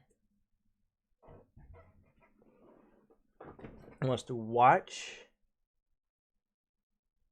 share, and binge. Create a nest egg of content where viewers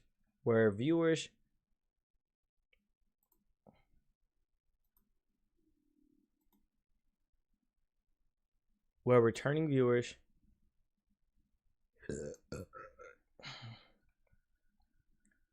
create a nest egg of content for returning viewers, targeted at returning viewers,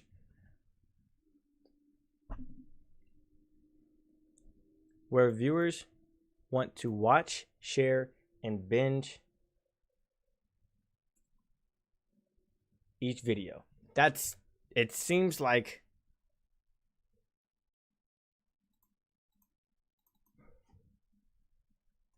a large audience of people want to watch, share, and binge each video. I think I literally have explained it the best way possible.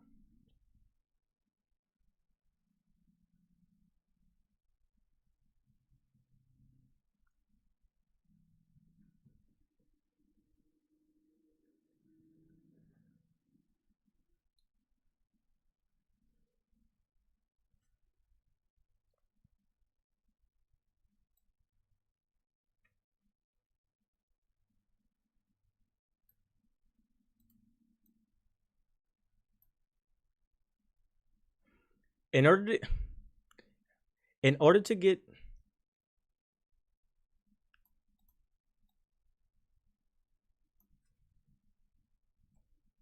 create a nest egg of content where a large audience of people would want to watch, share, and binge each video.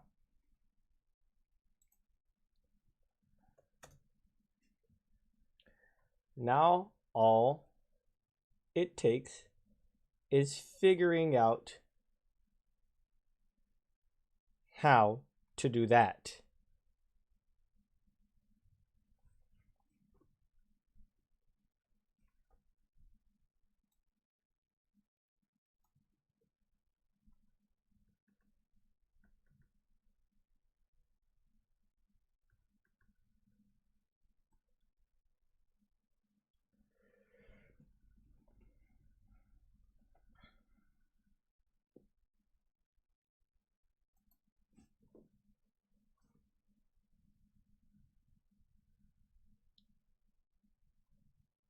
Daily video views